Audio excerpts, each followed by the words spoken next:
never heard of me. Intellectually, it's a murder scene. Claiming you a scholar, get the clock out. Claiming you a scholar, get the clock out. Wanna murder me, but never heard of me.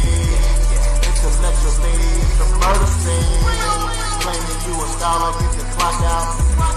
Claiming you a scholar, get the clock out. Black excellence at its finest. Yeah, using big words, but he can't define it. Finna hit him with the cannon, don't you stand behind him. It's about to get hot, watch him change the climate.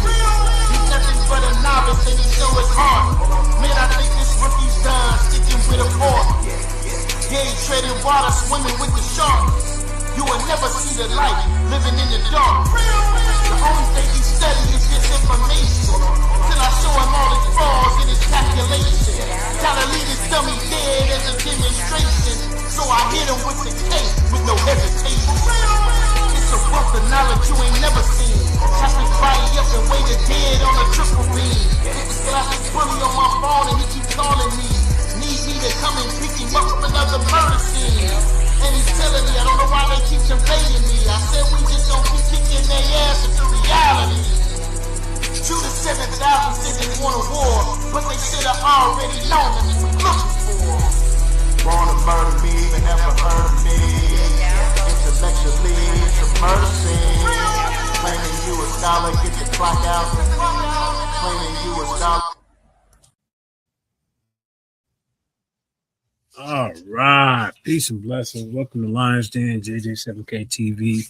My name is Mandika Mali, the most feared debater on this planet. You already know, sit your ass down because you know you can't stand it. Yeah, man. Stay tuned for me. I'll be on a Killer Priest podcast, Wu-Tang Clan member. This Sunday coming up. Brother Sanchez, see the title of this, Brother Sanchez, Hijaks, Napah, Shadah of Jesus, and the Serpent is Garden information. Yeah, Lex Vortex was one of those teaching that too. So, hey, I don't really care who first, brother. We got it out of the Mississippi mud. Yeah, that's Mississippi. Yeah, I mean, the thing is, man, whoever teaching it, they're gonna get the smoke. That's all I can tell you. Man. Whoever want to be first, second, third, fourth, fifth, I don't care who he is. You hear me, Mississippi? And you know, I mean, the first debate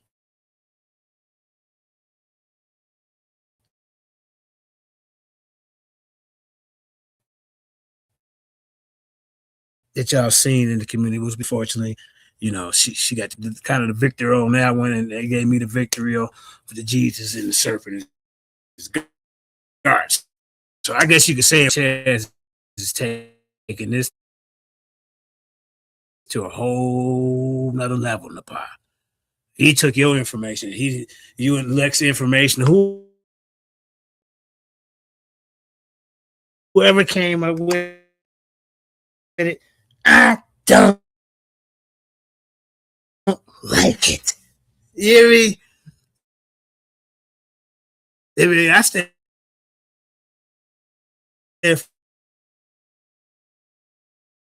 for truth, wisdom, knowledge, and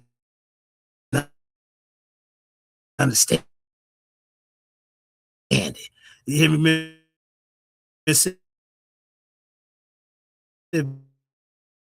All this whole other stuff, he mixing and matching together, trying to side of physical, and all the time, man. You cannot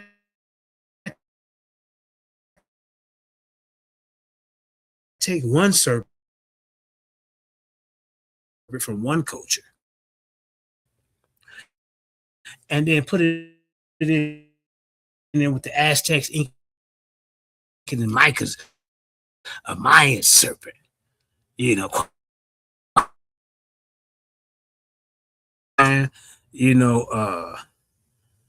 hold on for a second. So what you say, Mississippi? Hold on, let me show what he got to say. Yeah. So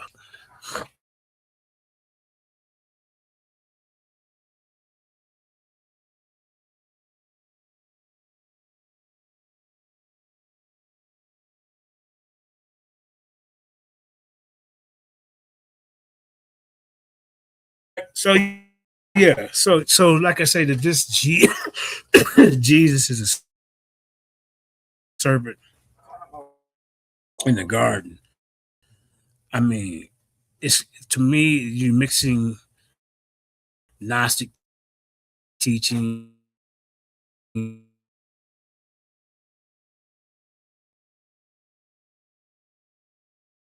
beyond all. He really. I see my mic breaking up. Oh man,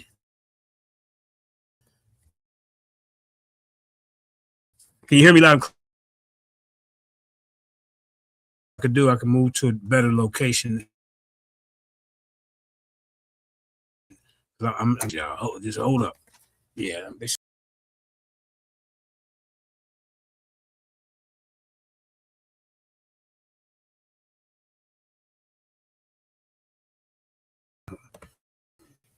Mic is breaking up. Hold up, y'all. Hold up.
All right. So hopefully, brother Mississippi, let me know. Let me know if that sounds better. Bear with me. I got a little bit of a cold. Can you hear me now? Put a 1 in the mic. Excuse me, 1 in the chat if you can hear me better. And hopefully we can get you this information. Now, when I do information and go against people, this is no personal attack on anybody. It's just me seeking truth and trying to bring my truth to the table. Me personally, I don't believe that Jesus Christ was represented as a deceiver in the Bible. I don't feel that the serpent was represented as someone who was bringing knowledge. Okay, thank you. Just a little better, huh? God dang it. He said a little better. Let me know if it's keep chopping up, man. And we're going to have to fix that. I don't think Satan, the serpent, was bringing Adam and Eve in. All right, hold up for a second, y'all.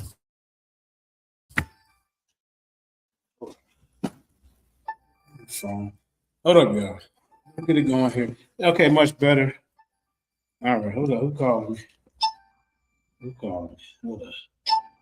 Oh, come on.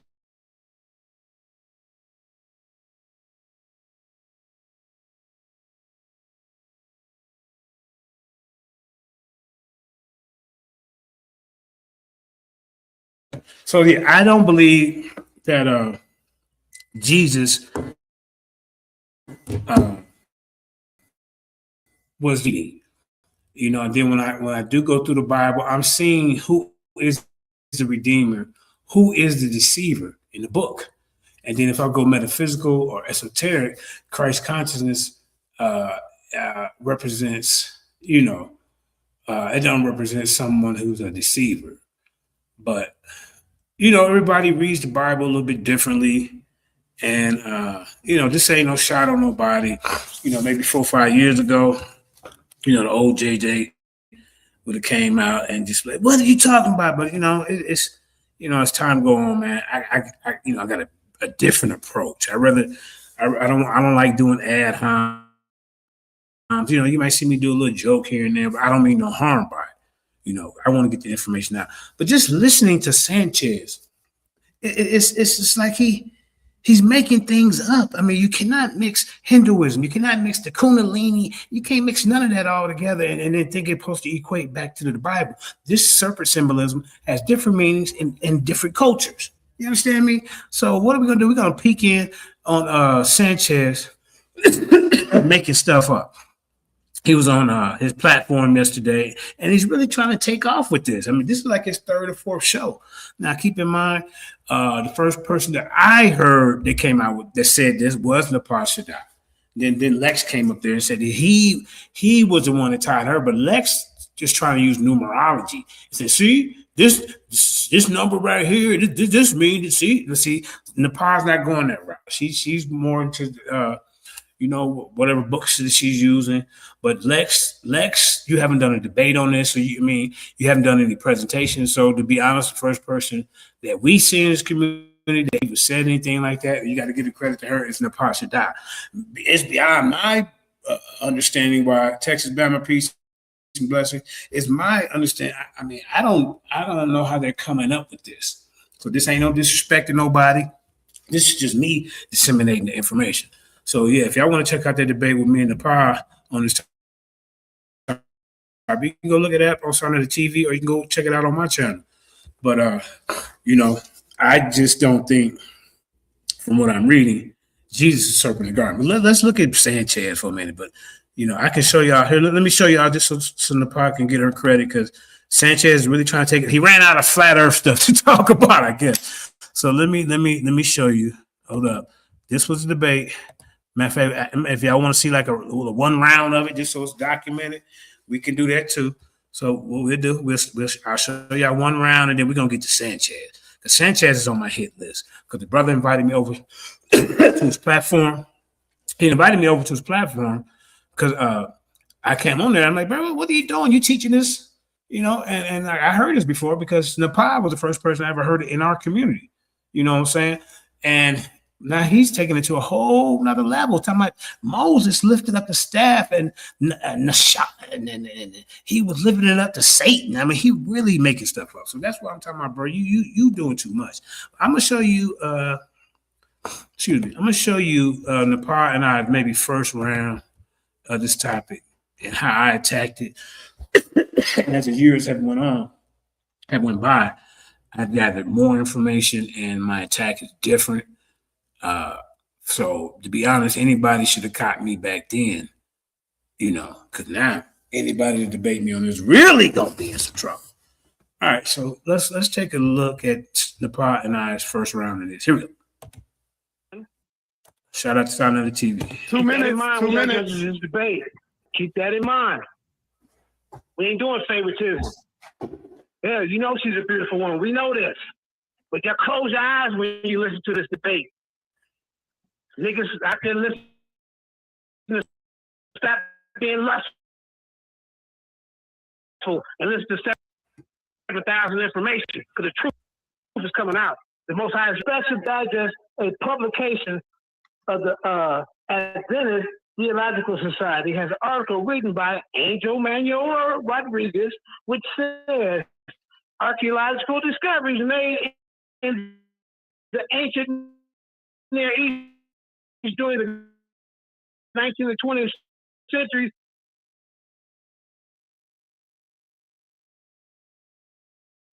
have revolutionized and raised new findings, deciphering Kemetic hieroglyphics, they say Egyptian, and ancient Sumerian, Akkadian, and Canaanite languages give tools to make it possible to read the text written before Abram.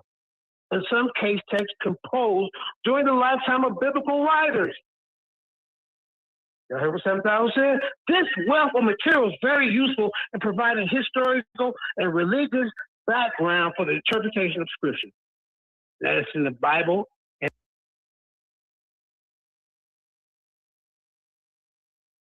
Hold up. Yeah, smash Adam, please. I think that's the end of our first topic about was God okay with rape. We're gonna get to the Jesus. I'm gonna show you the first round of this. Then I gotta get to Sanchez. What'd you say? What'd you say? nature's straw man. Sanchez always talk about the snake on the tree with Jesus.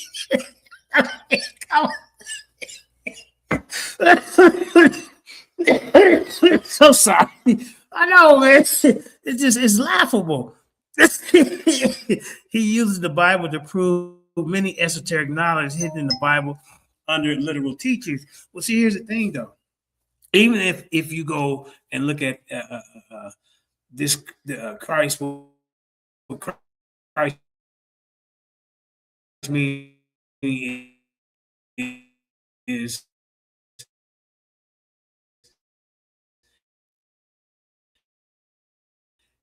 in a metaphysical and exoteric meaning, they're not saying, because now he all over in Hinduism. He calling the Hindus his ancestors. And bro, you ain't no Veda. You ain't no Buddhist. You ain't no Hindu type of guy. I mean, what are you doing, Sanchez? But let's get to me in the first round. Like I say, stay tuned this Sunday. JJ 7000, Nick Mali, most feared debate on the planet, will be on Killer Priest podcast this Sunday to challenge his information, because when I went over there to challenge, the brother had me in the back. The title of the show was Jeremiah Judah, challenges brother Sanchez's information. So I'm thinking I'm gonna come over there and do my thing. He had me in the back, chat the back for 2 hours, running his pork chop eating lip. And then when I got up there, I didn't get to speak no more than 5 minutes before he started muting me, and then he eventually threw me off the air, and then he talked about me like a dog. See, Sanchez, I'm gonna get you. You do stuff like that. And then what he did, he put the video on members only, because he didn't want to see what I did to him in five minutes, what he was trying to do in 2 hours to convince y'all. You see what I'm saying? All right, let's keep going. Let me fast forward this a little bit. Hold up, let's see. So now you go first. Go ahead. Here we go. But you're too emotional, man. Calm down, man. All right, go ahead, brother. Time will start when you start, brother. JJ is calling me emotional. I don't believe this shit. Right. Go ahead, JJ. 10 minutes in this round. Time will start when you start. There we go. Okay. Is the serpent Yahawashah in the garden in the book of Genesis, 3rd chapter? Let's go. All right. Let me get to my stuff before you start. Yeah, I ain't start your time yet, brother. Excuse me. Are we just doing the 3-minute intro, right? No, we already did it. No, you want to do a 2-minute intro, JJ? Intro to this topic? Yeah. Okay, yeah, I could do that. All right, go ahead. You go first, the 2 minute. Go ahead. Okay. My name is JJ 7000. I am one of the most feared debaters on the planet. I got Polite running. Garfield, he done wrote his book. It took him 10 years to make it, but congratulations. But hey, my proofreader is checking things out. You in some trouble. West showed up 45 minutes for a debate. I slaughtered him. Divine Prospect also made the list with me and Black Jesus Minister. Tag team, the most feared tag team in the debate realm. Anybody want to smoke with me and Black Jesus Minister? Hey, it is what it is. I didn't battle the original Lions Den champion, Jeremiah. Please say the Yah. You know what I'm saying? 7000 is one of the polite brands. Who else? Who else on the list? I'm ready. So let's get it going. I don't need no other introduction. Y'all know who I am. The people's champ, the comedic, unconscious Christian coon killer. Let's get it. Hey, I ain't gonna lie, this was my drinking days too, y'all. Boy, that's how a mess. What the fuck? What the fuck? Now the opening was supposed to be about. The opening was supposed to be about you already painting a picture of where you going, brother, with the serpent in the garden. You started giving niggas highlights and calling them. Listen, you got 2 minutes, and the time will start when you start. Okay, great. Thank you very much, King. And so I want to just be very basic with this. When I come out and explain to the people what I mean by Messiah, who is known as Jesus in the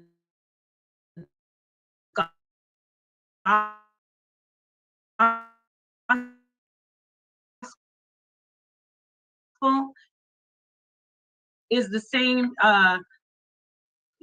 being or the same. So it's clear that scripture that that's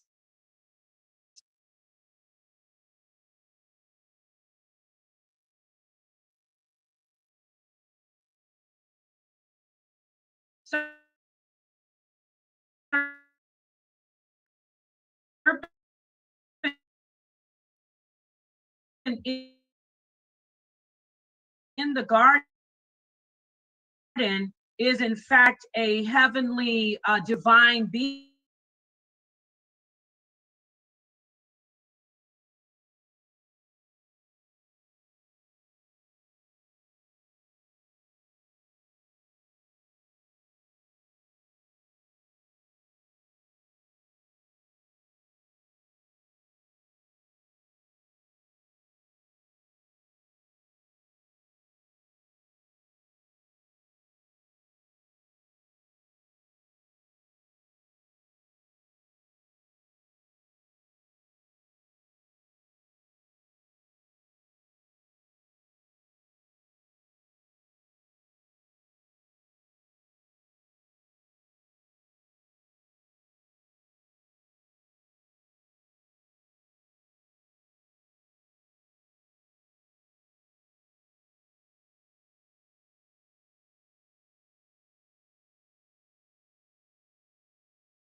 Yeah. All right. Can y'all hear me, man? I'm always having some kind of technical problem, man. I'm about tired of this. I'm about to call my now. Can you hear me now, Jay Snake? I'm back. Hold up. Yeah, man. I'm about to fix this before Sunday. Can y'all hear me now? Can y'all hear me now loud and clear? Can y'all hear me? Let me know if y'all can hear me. All right, hold up. All right, okay. I'm sorry, man. Okay, let me get back to the video. Yeah, man, I'm about to call these people, man, because this happening too much. Okay, thank you, Smash Idol. Thank you, Jay Snake. Lines and security. All right, hold up. Okay, so let me get to it. Yeah, man, I ain't feeling these technical problems, but because I need to get this out. All right, so let's get back to Napah, Shadah, and nice first, here we go. All right.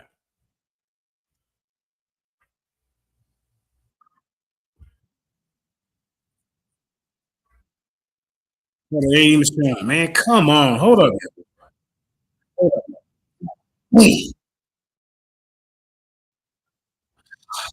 Hold up. I don't know what's going on with the system here. Hold up, y'all. Hold up, man. I guess hold up. All right. Share screen. All right. Sanchez, I'm just showing it, but we finna get on Sanchez. Trust and believe that. Hold up. All right. I see that. Let me make sure. I don't know what the hell's going on.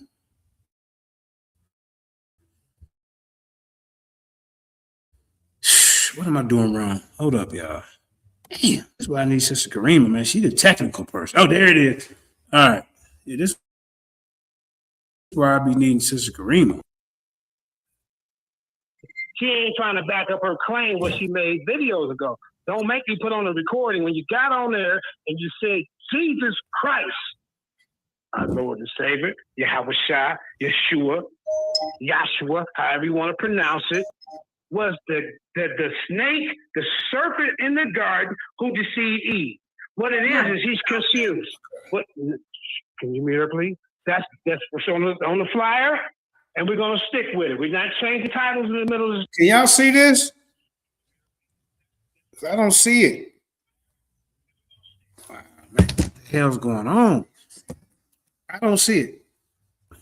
This is pissing me off, bro. All right, so I see it now. Okay. To this tab. Maybe I'm doing something wrong. Hold up, y'all. Every time I come on air, I got to deal with this damn technical problem. The subject of the evidence for this right here. You can go to your Blue Letter Bible. Yeah, how do we understand the serpent in the Garden of Eden? In the 3rd chapter of Genesis, we have an account of the serpent tempting man and woman in the Garden of Eden. The serpent, which had not been previously mentioned, suddenly comes on the scene and becomes a major player in the drama in the garden. That's where we're going, y'all. Many questions arise. Was this an actual serpent or some other type of creature? Was this creature real or imaginary? What is the relationship of the serpent to the devil? This is a question that needs to be answered. Did the serpent actually speak? How was the serpent able to enter the paradise of Eden? Was Adam slipping? The caretaker of the garden? Was he not supposed to protect? Did he let Satan slip in? I think he did. In Genesis 3, the serpent or snake is an actual creature. It is not to be understood as an allegory or as a representation of some other type of creature. This was an actual being who was with Adam and Eve in the Garden of Eden. Scripture nowhere gives any indication for this story to be understood symbolically. At the Lions Den Academy of Education and Information, we bring it out. And these classes are for free. If the account is not an allegory, then how can we explain the ability of the serpent to speak? So I got to ask this question all the time. He laughs at people when they talk about this. But the Bible provides really no answers. However, how did Eve hear the serpent is really not explained either. But there is no indication that she was shocked to discover this creature could communicate with her. She wasn't shocked at all. This has led some to speculate that before the fall, they had the ability to speak, these serpentine beings that was coming back and forth, communing in the garden. But it is not necessary to hold this view.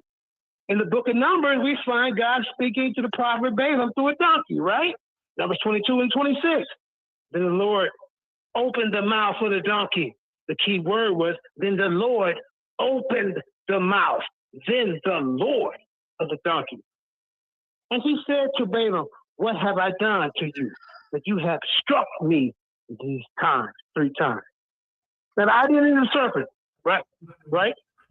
Through the serpent is not explicitly identified in the book of Genesis. He is identified with which say in the last book of the scripture. Now, I can understand if Napah, Shadah, Queen Shaiva was a Old Testament only, then I probably could be like, okay, well, that's why she understands the way she do.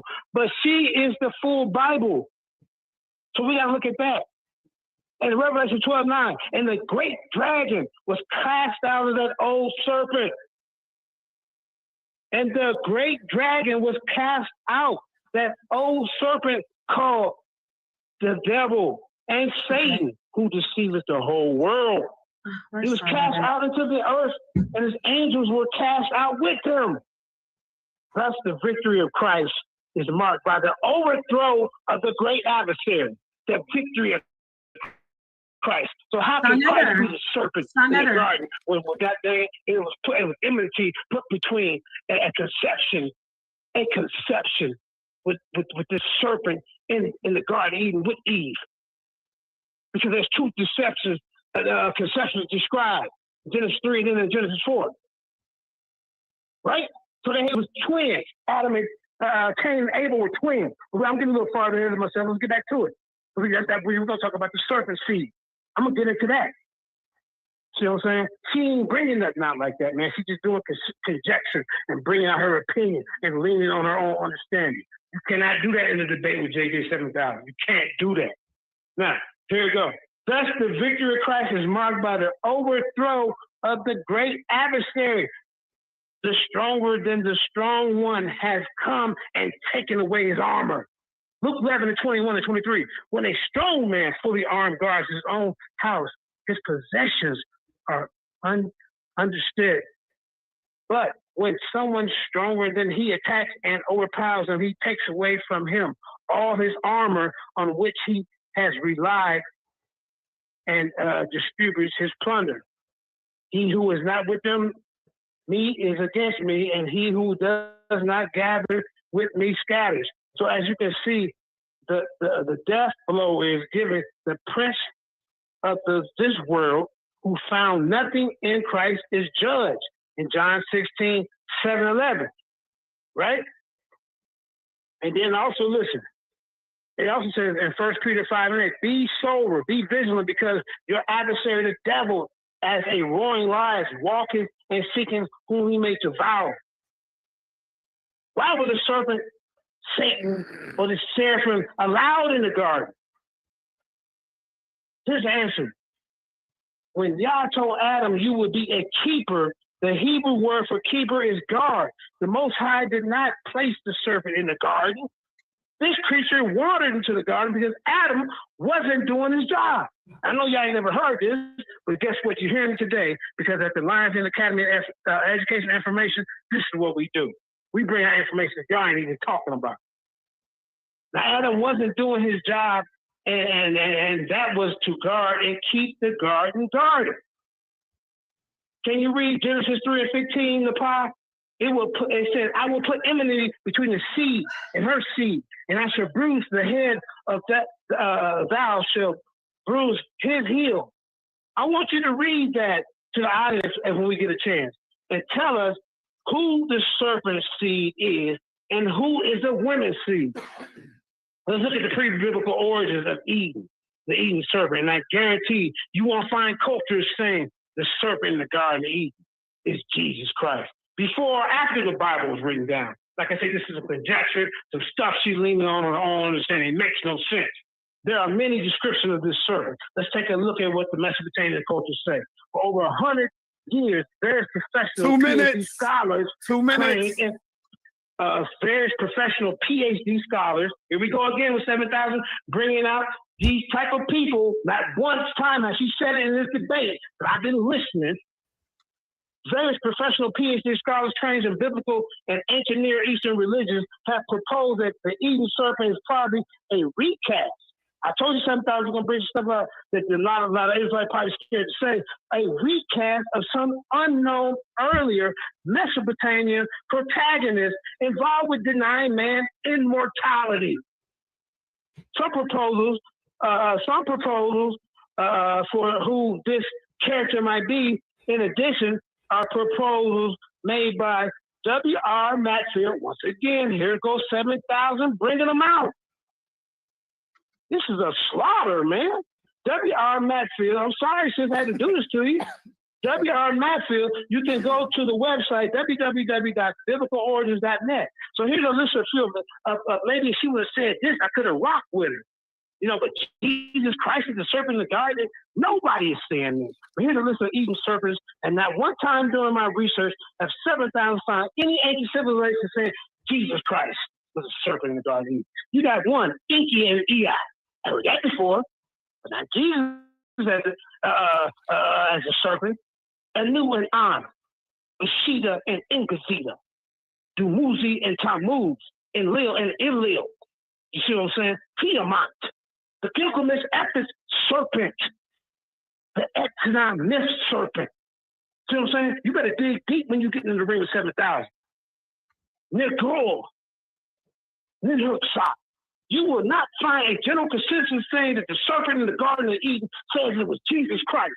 Stop playing with our people.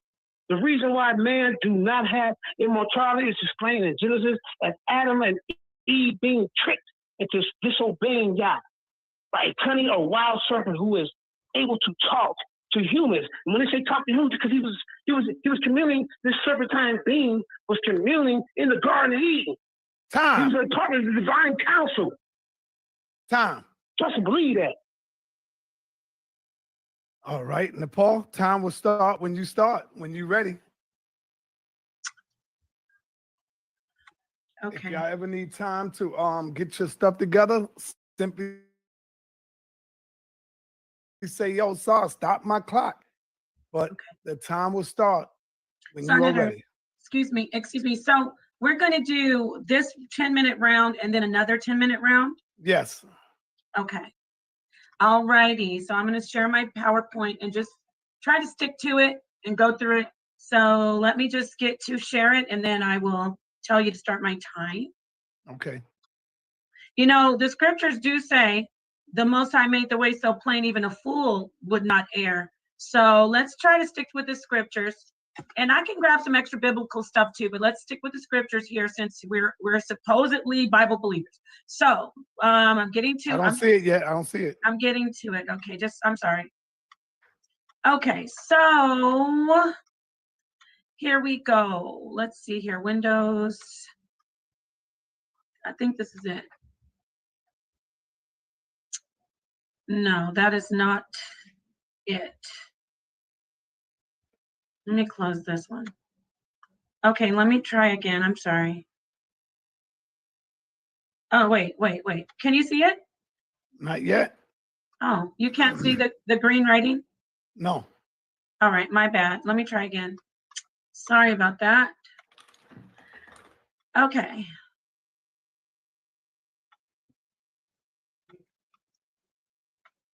All right, here it is.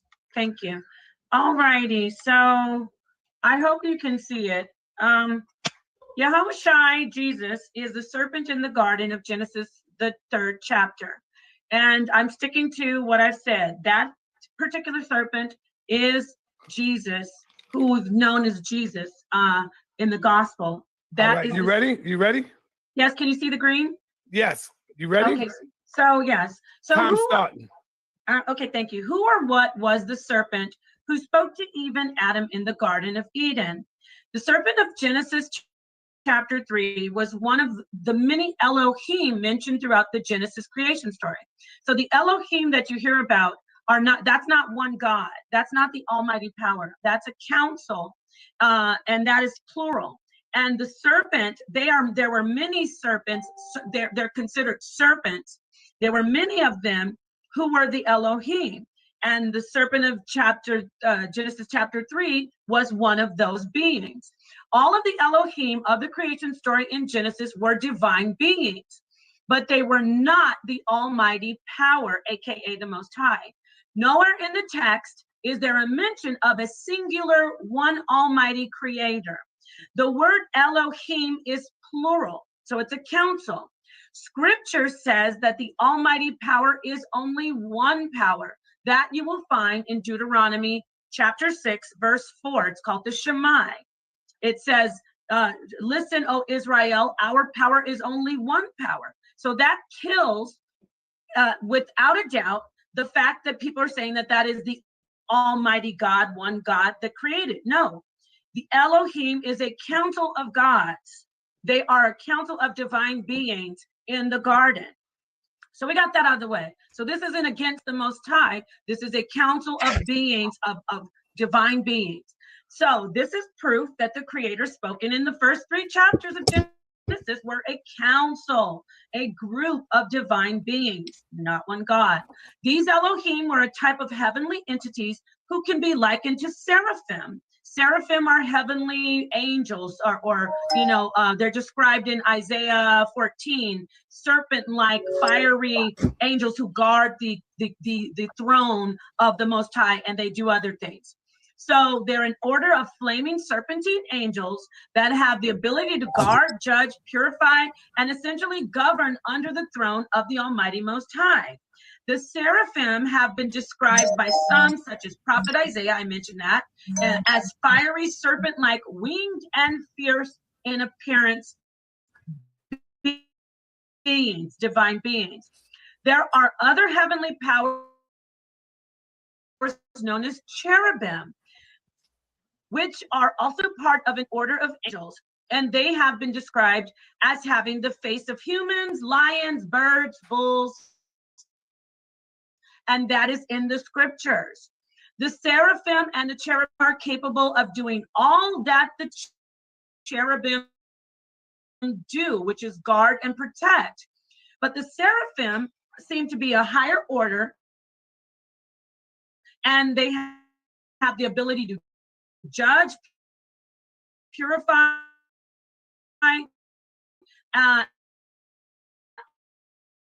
and as we see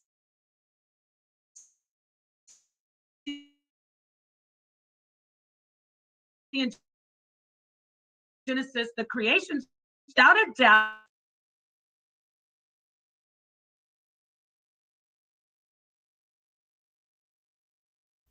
Okay, it wasn't showing.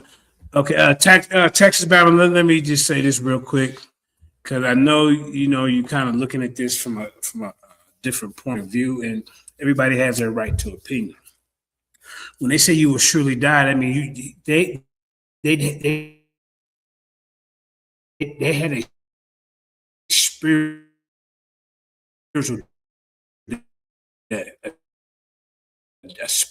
death that was disconnected from the, according to some, they say that, a day to the Most High Creator is 1,000+ years, and neither one of these people lived past 1,000 years. You can say they surely die the day to day, according to God's day. You can look at it like that, or you can look at it as a spiritual death. They were disconnected. Well, let's keep going. So I got plenty more to show. All right, hold up. Here we go. Proof right there, he's saying you need sources. There's proof that the original Hebrew shows that it is plural, a council. Genesis chapter 3 begins, now the serpent was more subtle than any beast of the field.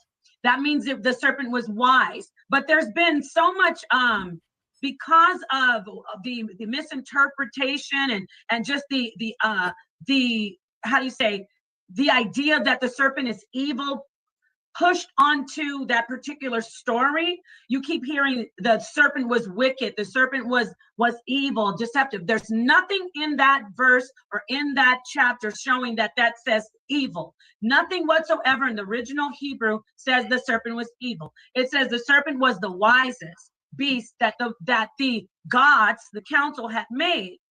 The serpent said unto the woman, yea, hath God, the council, the council of angels, of seraphim, yea, hath God told you that you can't eat of the tree?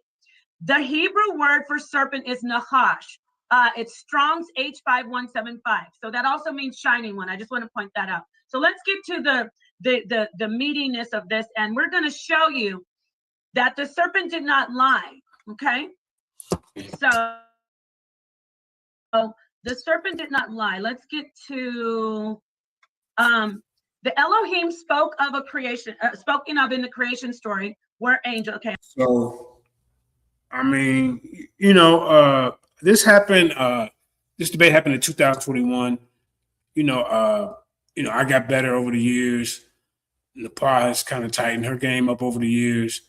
But me, if I was her, I wouldn't have been talking about the serpent lied. I didn't lie. I'd be trying to more prove how, if from her standpoint, how this is Jesus. But maybe there's some kind of method to how she's doing this, because the people did say that the serpent lied. The majority of scholars are saying that the serpent lied. So maybe she's equating that. See, he didn't lie, and this serpent was bringing wisdom, knowledge, and understanding to Adam and Eve. But I had to look at it in a different point of view, because right after they did what they did, life became hell for these people. So the serpent didn't give them anything to uplift them or put them in a better position than what they already had. So if you mean to tell me you just whatever came to them and told them, eat this, you'll be just like gods. So when they ate it, they was the farthest thing from God. They started to die. Labor pains. They had to toil the earth. All of that. Their life didn't get any better after they listened to this serpent being. That's just me, personally. That's how I see it.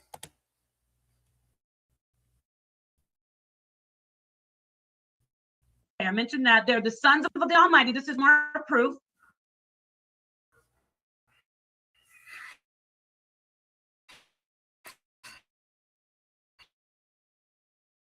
More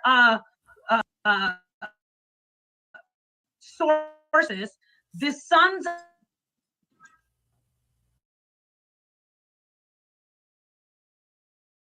serpent in Genesis 3. That is who we call. So then you see, Napah, so then when we go to Revelations, it says that that dragon, the devil, that old serpent who was there in the beginning, that explicitly tells you who this serpent was. Like I said, I can go all the way through Genesis, through Revelations, showing you the deceiver and showing you the redeemer. But hey, everybody interpret things differently. I'm not, coming down on you. I'm not, trying to, put you down.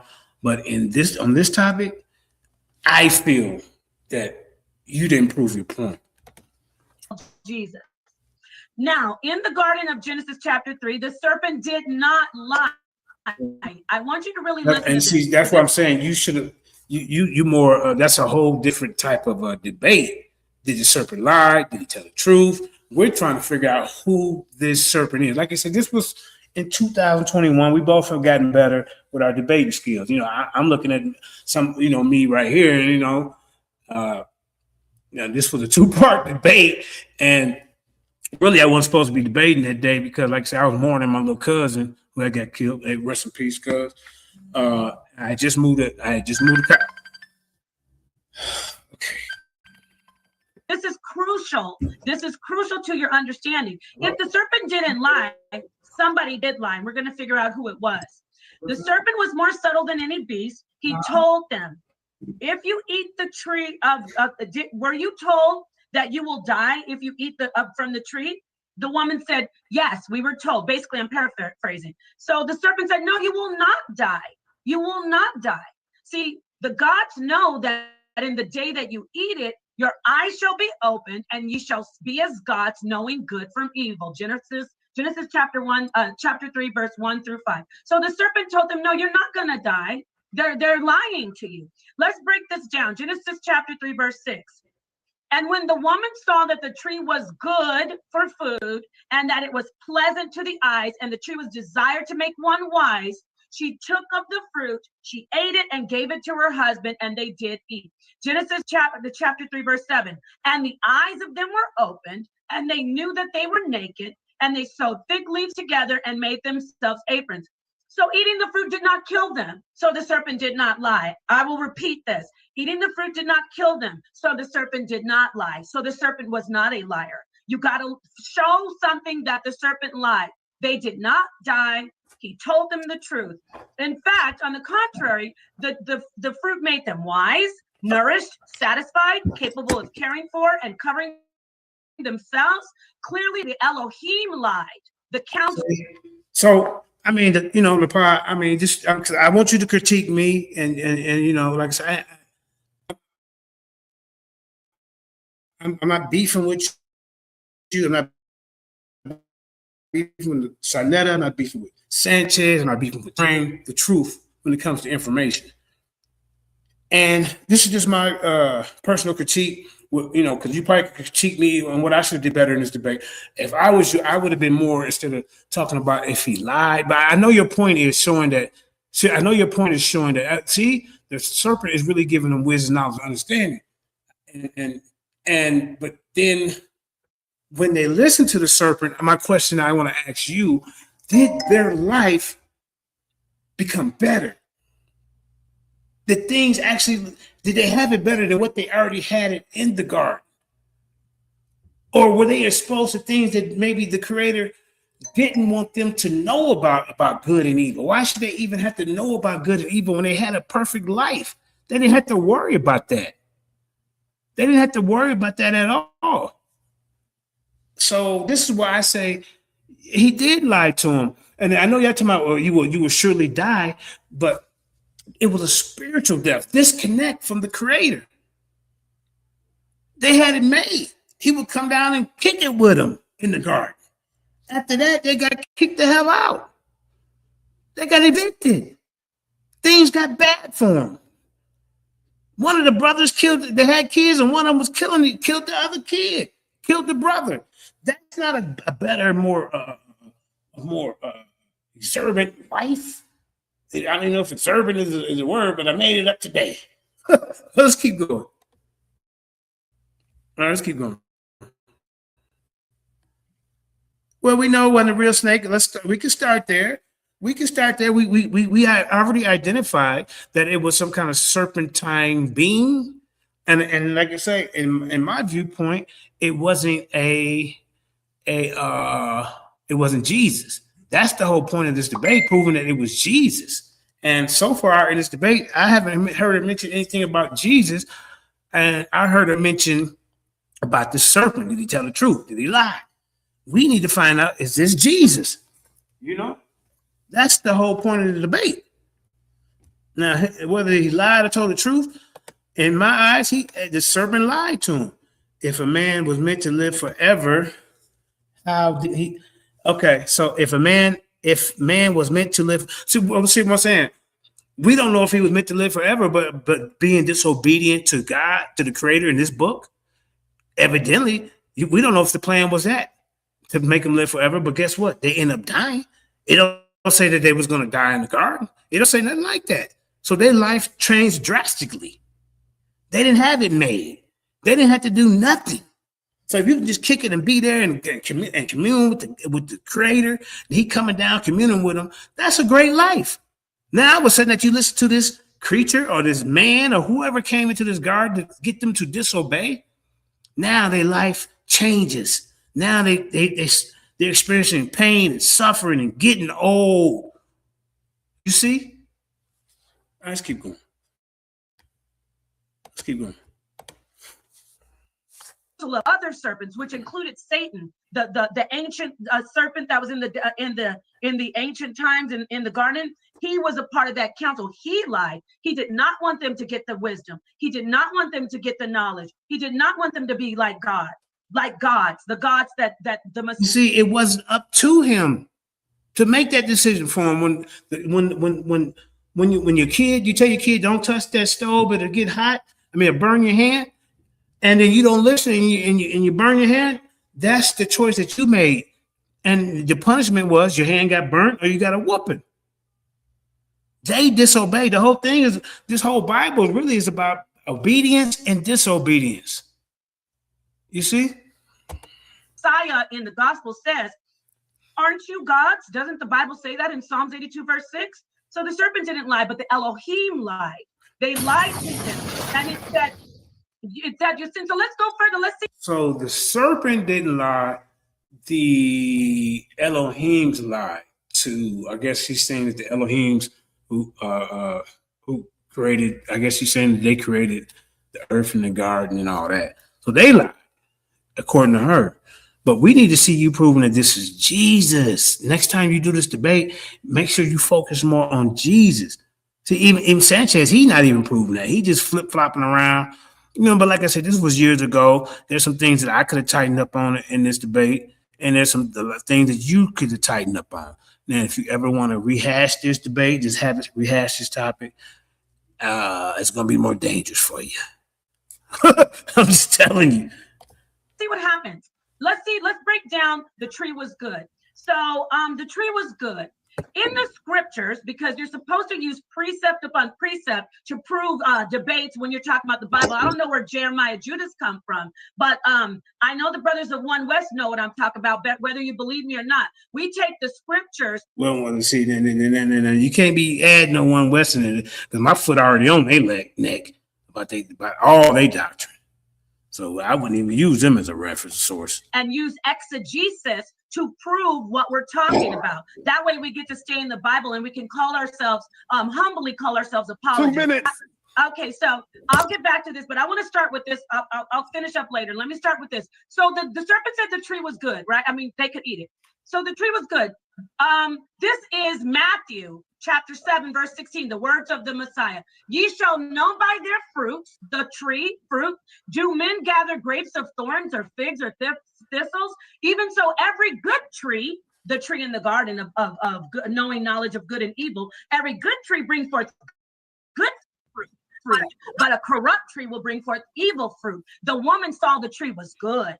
A good tree cannot bring forth evil fruit, neither can a corrupt tree bring forth good fruit. Every tree that bringeth forth not good fruit is hewn down and cast into the fire. Those are the words of the Messiah. Wherefore by the fruits you shall see them. This is the word of the gospel. That tree in the garden was a good tree. She saw that it was good. And then another verse, it says, but wisdom that is from above is first pure, then peaceable, gentle, and easy to be entreated, full of mercy and what? Good fruit. What? Good fruit. Without partiality and without hypocrisy. That's James 3, chapter 3, verse 17. So that serpent did not lie. The fruit was good. And we're going to cover some more of this in my next round. But that serpent did not lie. The Elohim lied. Thank you. I don't know if she's calling the Elohim the creator, or she's calling out these beings as under the creator. I don't know about that part, but she's calling either the creator a liar, or she's calling the people these beings who worked up under this council under the creator as liars. So I mean, that's what she's doing here. But like I said, not one time in her realm did she prove that this was Jesus, and that is a topic. So like I said, this was in 2021. We both were sharpening up our skills. So let's go. I want to show y'all that right there, and because I really just ain't really. This is just proof that her and I was probably the first one that we know of that done this topic in the debate. And Sanchez has ran out of flat Earth lies, and information, and I mean, what can you get out of flat Earth? Nothing. So he's hijacking her, basically her theme, and making it his. Bang, bang, bang, bang, bang. So all right, JJ 7000, it's on you. Second round, let's go. Second round, my beloved. Second round. We in cruise control right now. You know what I'm saying? Listen. Are you ready? Are you ready? Are you ready? Time gonna start. You ready? When you hear me talking, that's what you said. I can start. Now don't come in with your protected boyfriend stuff with your members only coat on, man. Let's get to the debate. All right, let's go, man. I'm gonna start your time. Come on, man. He coming in with his members only coat on. Come on, man. Get out the way. Yeah. All right. Man, hey, I love both of y'all, man. Shit. All right, let's get back to it. Now, this woman right here has came into the debate once again with that. She ain't named one scholar. No body of groups of churches that support any of this nonsense that she's spewing out. This is some Ricky Lake, We all sit with the women Whoopi Goldberg type of situation we got going on. That's what's going on. You know what I'm saying? Ellen DeGeneres movement, you know, they psych the men down and put them in subservient positions. You feel what I'm saying? But this right here don't make any sense. Come on, Jesus Christ, Yahweh Shai, Hamashiach was the Satan, the serpent in the garden. All right. I'm so dumbfounded, man. I can't even read my notes off of it, but I'm gonna try. All right. Now, where did I leave off? Okay, I ain't even got to get into that. We're gonna go right here. It says that Christ, Yeshua, or Jesus, as the English speaks in attributes like any speaking the truth was motivated by compassion. These are attributes of Christ. You know, the serpent is not someone who's going to save it. Actually, what she's doing, she's confusing herself with Moses holding up a staff, right? And see what it was. These people, the Israelites, our people was complaining. They were complaining. You know, all that. So what the Most High did, he sent venomous snakes. Bite them in the ass. That's right. Somebody got bit in the ass. They had to come and say, "Hey Moses, man, what's going on, man? Can you intercede? Talk to the Most High, man. Tell them to get these snakes off our ass. We sorry. We repent." The Most High said, "You know what? Moses, go ahead and make you a cross. Put you a bronze snake on there, and whoever look up to this bronze snake will be healed." And the ones who did, looked up, they were healed. The idiots who were rebellious, they didn't look, they just died. So Christ compared himself to a serpent. This is where Queen Napah Shadah is getting confused, because Christ compared himself to a serpent. Because in ancient cultures, the serpent represents healing or protection. Even with the Egyptian, they got the Uranus snake on the top of the crown. You see what I'm saying? That's a protection. You see what I'm saying? Or it's meant for. So the serpent in different cultures can represent a good or bad. And in this particular case with the serpent in the garden, he was a tempter. You know, he was a deceiver. If you go look it up, any scholars will tell you that. At this particular point, he didn't represent wisdom. He didn't represent renewal. You see? So you have to stay in the context of what you're reading and what that serpent represents in each culture. Ask you. Rejuvenation when you shed the skin. But what she's doing, because you compare yourself to a snake or a serpent, that doesn't make Christ the same serpent in the Garden of Eden. And this is brought to you by common sense. I can explain it to you, but I can't understand it for you. Let's get to these notes, man. If she playing games in this, she playing games and she misleading the people. Where did I leave off? All right. Now, in Gazeta, see, we're going to go to all the other cultures. See, I could have rocked with her if she would have went with, like, okay, these cultures, they compare the snake to this and that. But see, she ain't doing that.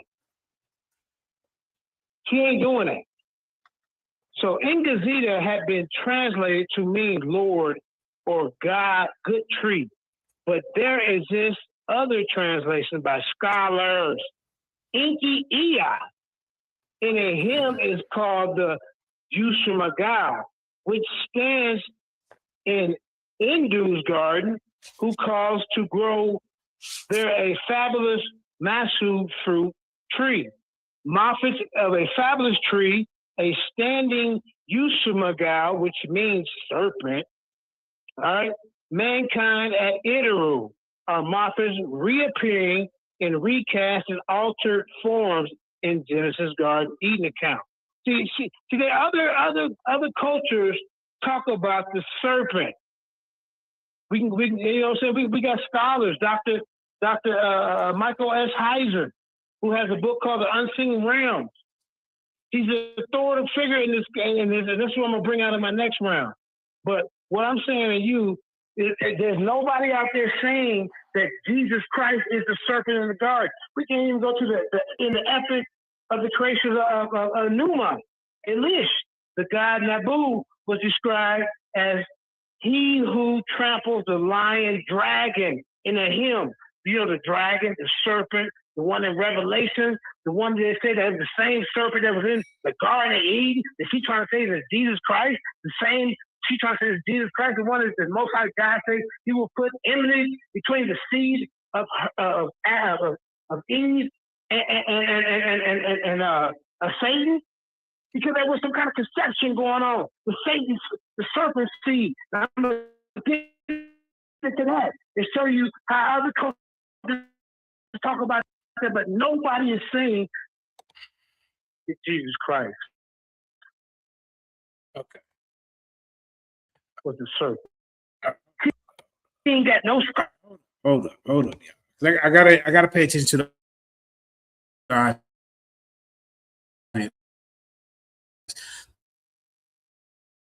All right, let's keep going. Scholars, nothing. It's conjecture. Just leaning on our own understanding. I don't know why she even got the ring with me. And even if your Bible apply in the Revelation 12:9 says the great dragon was hurled down, that ancient serpent called the devil or Satan. That ancient serpent. When they talk about that ancient serpent, they're talking about that serpent that was in Genesis. Let's keep going. Leads the whole world astray. He was hurled to the earth, and his angel with him, who deceived the entire world in the beginning. Houston, we got a problem. In the beginning. Moment of silence for my cousin. Shamari Pettis.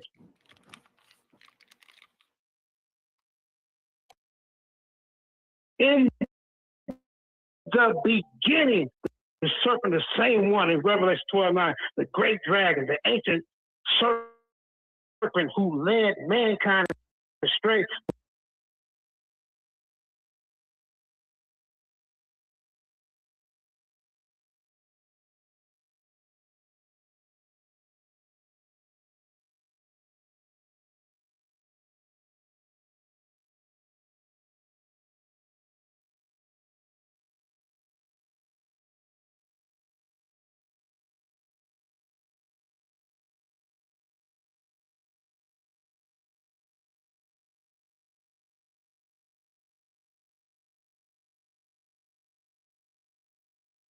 Okay, so I wanted to just show that. I want to get into the Sanchez lies of information because I just wanted to show that part to help her. Hey, buddy, I want to show that yes, her and I were the first one in the community to do this topic in the debate.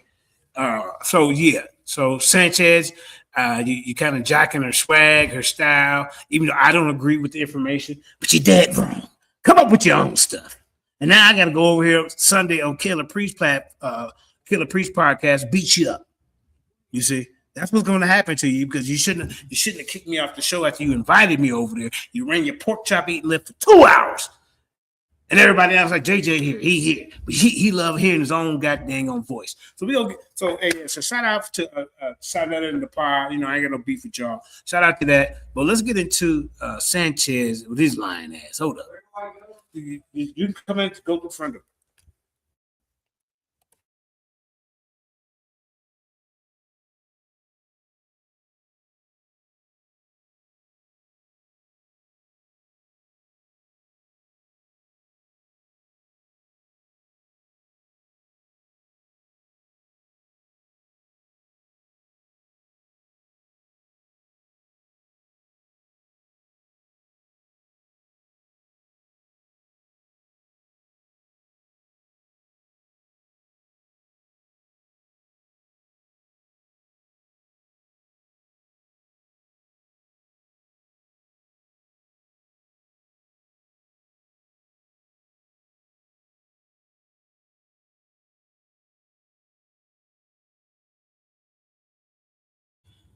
Okay, so I'm back. I hope y'all can hear me loud and clear. Like I said, y'all can see the full entirety of that debate on JJ7K TV, Lions Den, and also Simon TV. and I'm sure she has it on her channel. But now, sorry about that. Now this information has, Brother Sanchez has taken it to a whole nother level, ladies and gentlemen. So what I want to show you some of the lies that's coming out of his pork chop eating lip. So hold up. So we're gonna listen to him for a minute, for about 10 minutes, and then I'm gonna show you where he's dead wrong. He's wrong with the 2 left shoes. Y'all hear me, ladies and gentlemen? So I'm not gonna give out all my information because I want people to be to see it on Killer Priest podcast this Sunday. We can pass this commercial, and then we're gonna so let's listen to this. So let's listen to this nonsense for a minute, man. You know, he mixing Kundalini and all kind of old stuff. Hold up. So listen. All right, here we go. So we're gonna listen to this, and then I'll be right back in 10 minutes to break down 10 minutes of lies that he did. Okay. Hold up. Let me mute my mic. All right, hit that like, share.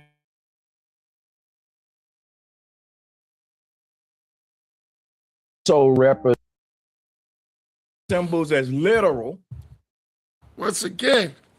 Good. I'm glad to be back, man. I'm glad to be here. Thanks for having me. Salutes to the chat room. I hope everyone is open-minded. You know what I'm saying? Salutes to everybody in the building. Right, no doubt, man.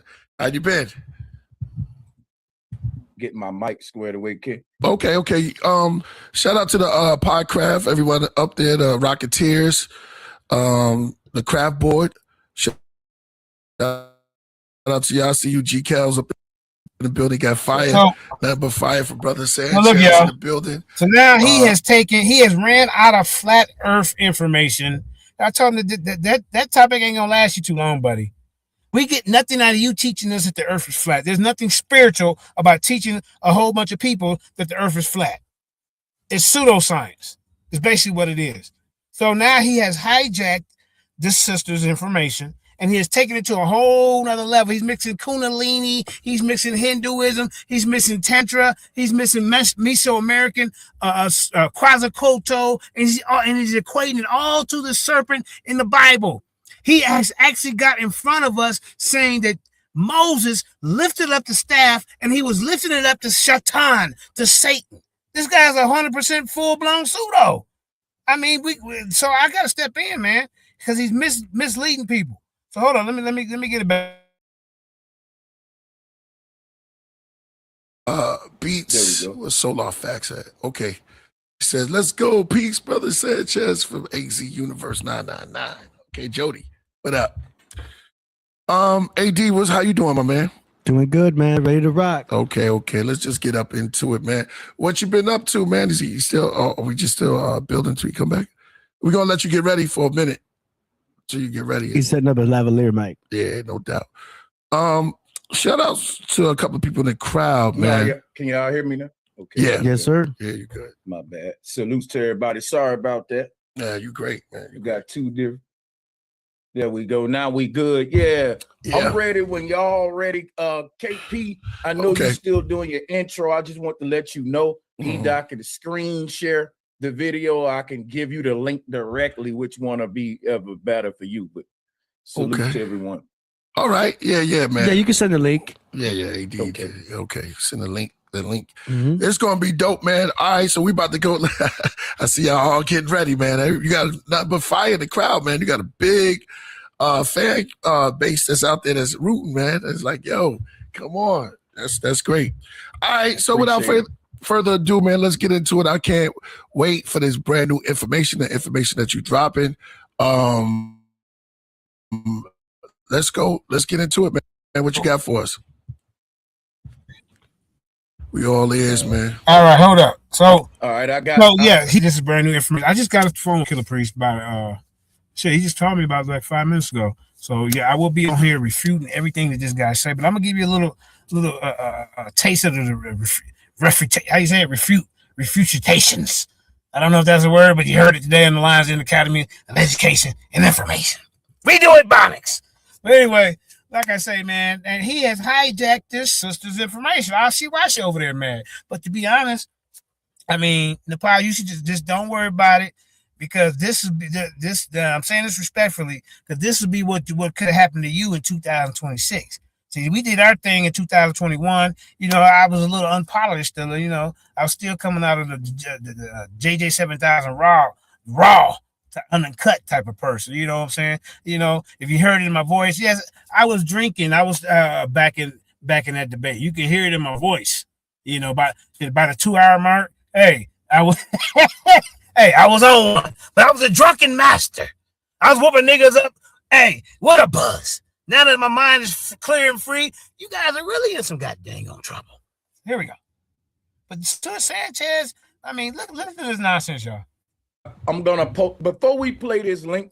Okay. I just want people to realize. Let me give them a little intro, a little bit of rundown of this video, and then you can go right into it. I put the link in the Zoom chat here. I hope AD can see it. Yep. So the thing about this, guys, full on earth, and when I say two, I literally mean two. There are people that interpret this ancient symbolism becomes this evil beast on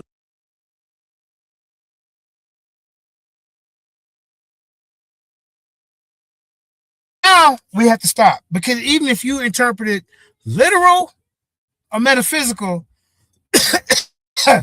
this serpent is a tempter. This serpent is a deceiver. What are you talking about? How did Adam and Eve's life get any better once that serpent gave them information to go eat from this tree? Let's keep going, man. I'm gonna bust this dude's head, man. I promise you. Let's keep going. Let's keep going. Let's keep going, y'all. Under the ground that's want to do war with everybody. But when you interpret this serpent symbol as non-literal, the ancestors said this serpent is your lower self that's beneath you, that's weighed. What ancestors are you talking about? Because you're going to Kundalini. Kundalini, you're not a Hindu. You're not a Buddhist. You don't. I mean, what are you doing, ancestors? What ancestors are you talking about? See, this is his trick. He wants to think that they were teaching this in Africa. Let's keep going, man. I'm gonna bust your head. I promise you. Yeah, man. I promise you, bro. I promise you.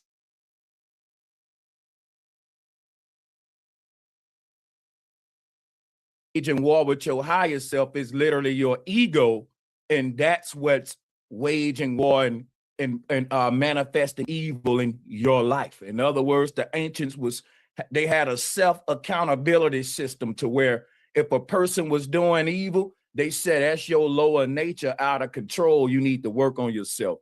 Whereas the literal interpretation says if a person doing evil, that's the devil in you. No accountability. It's the devil in me, right? So that's why the world is so messed up. The papacy started to literally interpret this stuff. Killer Priest, let me ask you a quick question.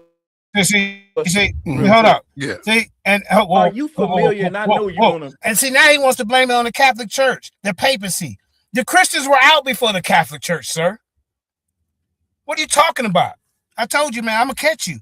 I told you, I'm gonna catch you. I'm gonna go where you go teaching this, and I'm gonna get you. So this Sunday, y'all gonna see me on the Wu-Tang Killer Priest podcast. I'm gonna break and we're gonna evaluate everything that he say, and I'm gonna back it with sources. I'm gonna back it with sources, because you up here making stuff up. This is what you doing.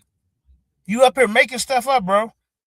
And now you took somebody else's information trying to claim it as yours. See, the serpent is one of humanity's oldest and most complex symbol, winding its way through countless myths and cultures with a powerful dual nature. So this powerful dual nature, right? In this Bible, this serpent is represented as evil, as a deceiver, as someone who tricked Adam and Eve out of their position, out of their spot.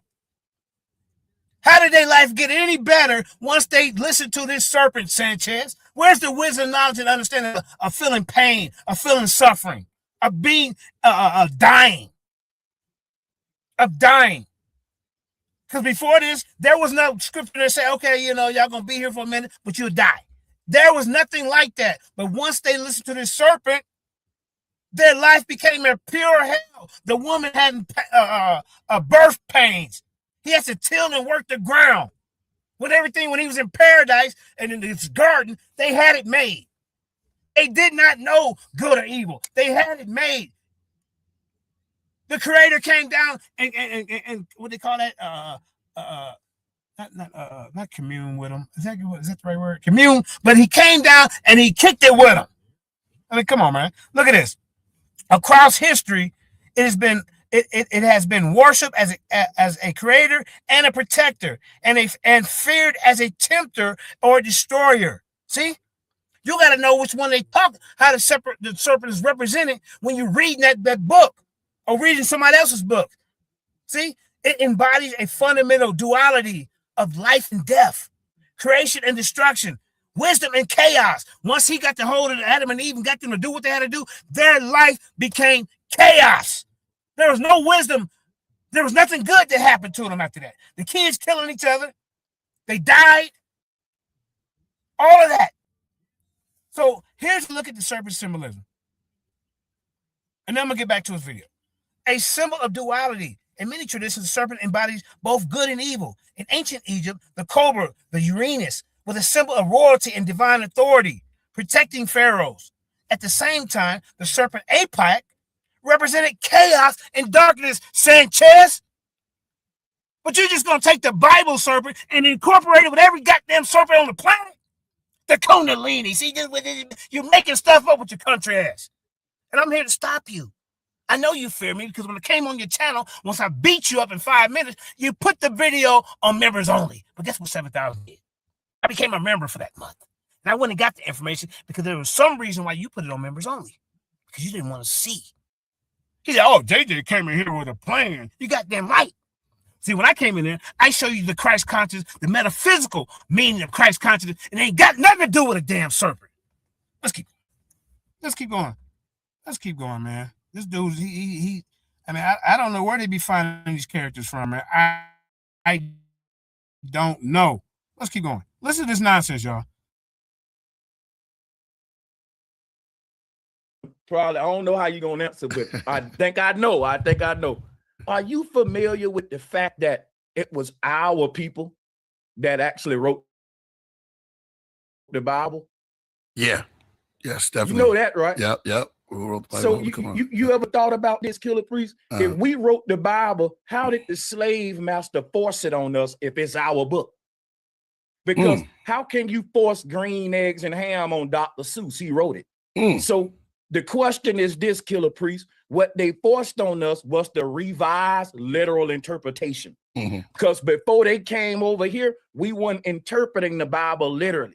And after they came over here, they inverted the truth by interpreting it literally. And I'll give you an example, Killer Priest. Okay. If we know in the Black community that the word cheese means money.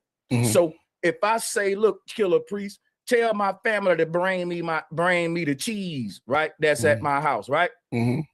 If you wanted to make that statement a lie and invert the truth, you would tell them to take it literally and they'll bring me a block of Kraft cheese. You see how when you speak in an allegory. Yeah, go ahead. Lactose. I got you, brother. But yeah, you know, because when you all the truth just went out the door. Right. The truth just went, and that's what the paper did. When they revised the Bible, they didn't put the Christ energy, white dude in a graven image on the cross. We believed in the chi energy within the self rising up, which is why Moses said a serpent must be uplifted, and which why Christ compared himself to the serpent again and give more clarity on it. Thank you for that. Okay, no doubt. Resurrection, which is the foundation of Christianity, didn't start with Jesus. Before the church, before Rome, there was a knowledge system already in place. Jesus was not a literal historical, but in across all ancient traditions, this truth was conveyed through the serpent, a symbol of renewal, awakening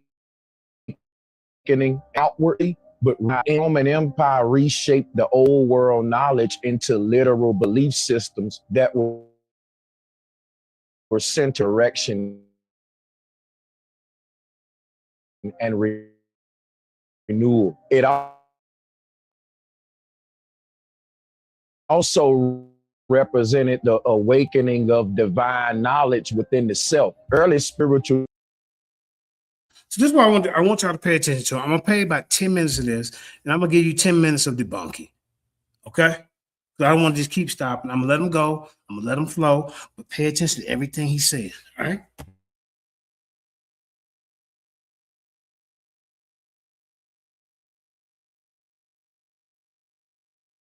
Doctrine replaced symbolism with literal belief. And Moses didn't destroy the serpent, he lifted it up. In other words, the serpent concept was never removed from Christianity.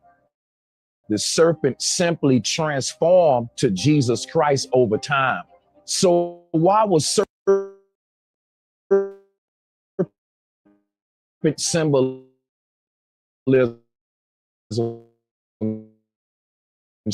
sacred long before Christ? And how were people all one of the earliest symbols of Christianity before Christ? And that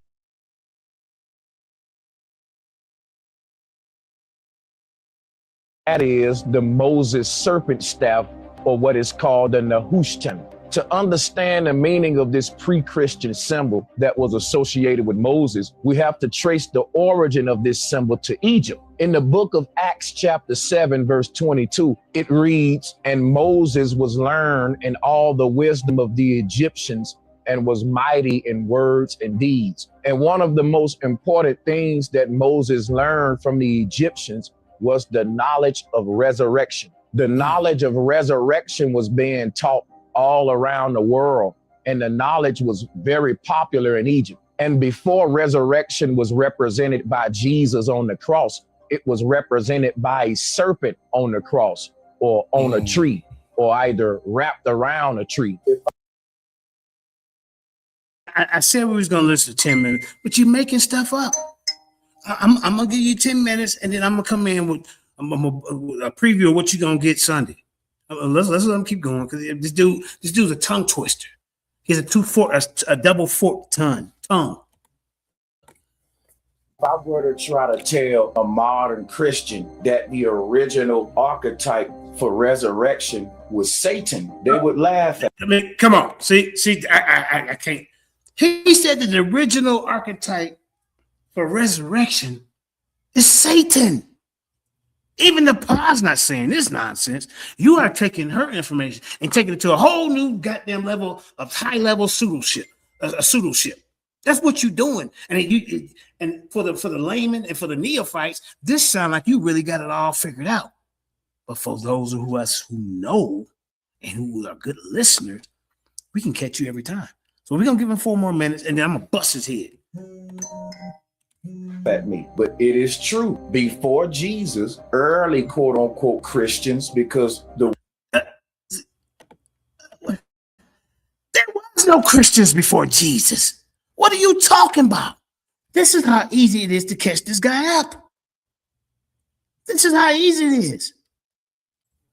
He said that there was Christians before Jesus. That is a lie. Let's keep. The word Christian wouldn't have existed yet. This was before Christ. Christians were called Gnostics. So before they... Oh my God. The Gnostics came in the 2nd century after Christ. Y'all see? See how easy it is to catch this guy? It's very easy to Texas Bama, Smash Idols, Black Light Master, and everybody else is listening. Now he's trying to put the Gnostics before Christ even came. Come on, man. Who listened to this guy? They were believers. They were knowers or Christians and to believers. The papacy did. And the truth is, he said, who turned the Christians into believers? The Catholic papacy did. The Christians were out before the Catholic Church, sir. This is how easy it is to catch them. Okay, y'all. I'm telling you, he's telling a lot of lies. stranger than fiction. Today, you think that you have the original version of Christ or the original archetype of resurrection, and you don't. You have the modern new age papal version, and it's keeping you from seeing the truth that the people see all this little pictures. Now you got a Kundalini up here and all of this to make it seem like he really got it all together when he up here lying. I didn't call him up like 3 or 4 lies already. Wait, I'm gonna show y'all. None of this stuff he's saying is carries any weight. It just sounds good. You got the little music in the background with a couple of pictures, and oh man, Sanchez is deep. That you just stole the power's information and took it to a whole higher level of misunderstanding. Is what you're doing, confusing the people. I mean, this guy's a joke. Let's keep going. who originally created all of this wanted you to see. So when I say that the first archetype for resurrection was Satan, God. Y'all just hear that the first architect for resurrection was Satan. Are y'all listening to this? Pay attention. Pay attention. Satan don't now you're in the Bible. Where in the Bible does it say Satan represent anything about resurrection? Give me some verse, chapter, book, chapter, verse, please, sir. But now he's not going to give you that. He's going to go to somewhere else in Hindu land. That's what he's going to do. Still a joke. Look at it. Coming down to the earth, the story was told through Lucifer first. And this is why. Oh my God. What? Lucifer, the name Lucifer didn't appear into Revelations. Y'all see what I'm talking about, y'all? This is why I got to get him. Lucifer and Jesus have so many parallels. Believe it or not, Lucifer, everything you read about the serpent. Okay, that's Lucifer and Jesus are parallel? They're two distinct, different entities. Distinct mean different. But he's trying to say, act like, yeah, they're parallel, they're the same. You're making it up. You're mixing and matching. Look at this guy. Serpent and Lucifer today is what the papacy is teaching you. But the serpent, Lucifer, was never a real monster. It was a symbol of a serpent that represented the soul inside of man living on out. Okay, so show me that in the Bible. I mean, I'm kind of getting upset, y'all. That he has 1,000 people in his audience listening to this. They tell me, "Oh man, Sanchez is deeply lying, deeply deceiving." Where are the sources at? You can't just put up a couple of pictures and that's your source. And you got to run your goddamn Texas, your goddamn Alabama country bunking lip. That ain't how scholarship works, sir. Let's keep. He died, and this is the knowledge of resurrection, of immortality. Serpent represent. Oh man, this is bad. Of life after death, and it was taught before Christ. And one of the first symbols that was used to teach the story of resurrection before Christ was called the Nehushtan. And the reason I wrote this, here goes some high level. Here goes some high level pseudoism right here. Now he's gonna take Nehushtan. And then he's gonna go right here with the S and then the Shuston and say that's Satan. That just means this is the bronze serpent that he used, but that Moses would uplifted no Satan. Are you serious? Look at this on the board is so you can see firsthand what I mean about the serpent that Moses lifted up was Satan, that great dragon. The serpent, did y'all hear me? Did y'all hear? He said that Moses lifted up Satan, that great dragon. But then in Revelation 9, in the Revelation, it's showing that this great dragon, this serpent of old, will be cast down into hell, into the pit of hell. And hell will be destroyed. Y'all see, y'all got to see, he tried to be real quick and smooth with it. You know, the little background, music, and then the little pictures. Not one scholar, not one biblical source. It just his goddamn country bunking Alabama lip. And that failed. And he fell inside the body of man. And someday that dragon. Body of man. Anybody tell somebody talk like that, man? We can't take you serious, bro. We can't. Look, he got the Kundalini all crawling all up this man's butt. I mean, come on. Will rise up from the waters, will rise up from the sea, like what we read in the book of Revelation. It's the same story of Christ. God coming down into the flesh and ascending back up to heaven. But we're misinterpreting the scriptures and taking them literally. And that's why we can't see these parallels. His trick is like, let's see, I don't take this literally. It's an esoteric meaning, but your esoteric meaning, your metaphysical meaning is a joke because you're mixing and matching. Parallels. I don't want you to let the word Satan put any fear in you. Moses was teaching with Satan, or what we. Did y'all just hear this? Moses was teaching with Satan. Hold on, I'll give you the link. I gotta get off here by 7. Hold on, I got something I gotta do. 7 my time. Yeah. I mean, I don't know where they find this guy, but he didn't stole Napah's information. He didn't took it to a whole nother level of pseudo shit. Here it is. Here it is, smash items. All right, let's keep going, man. This is ridiculous. Hold up. All right. I mean, what are we doing? Called Shaitan. I told when you say Shaitan, what we want to pay attention to, this part, that's Satan. The word Shaitan over time. He gonna turn the H. He gonna turn the H into A. Watch this, y'all. Shaitan becomes Satan. The H right here simply morphs into an A. Now, where they do that at? You just made that up. It becomes Satan or Shaitan, Satan. But the deity, the archetype, the symbol that Moses lifted up was. It's called lookership. What he's doing. Now he didn't flipped it up. I mean, what are we doing? Look at it. Look. Here we go.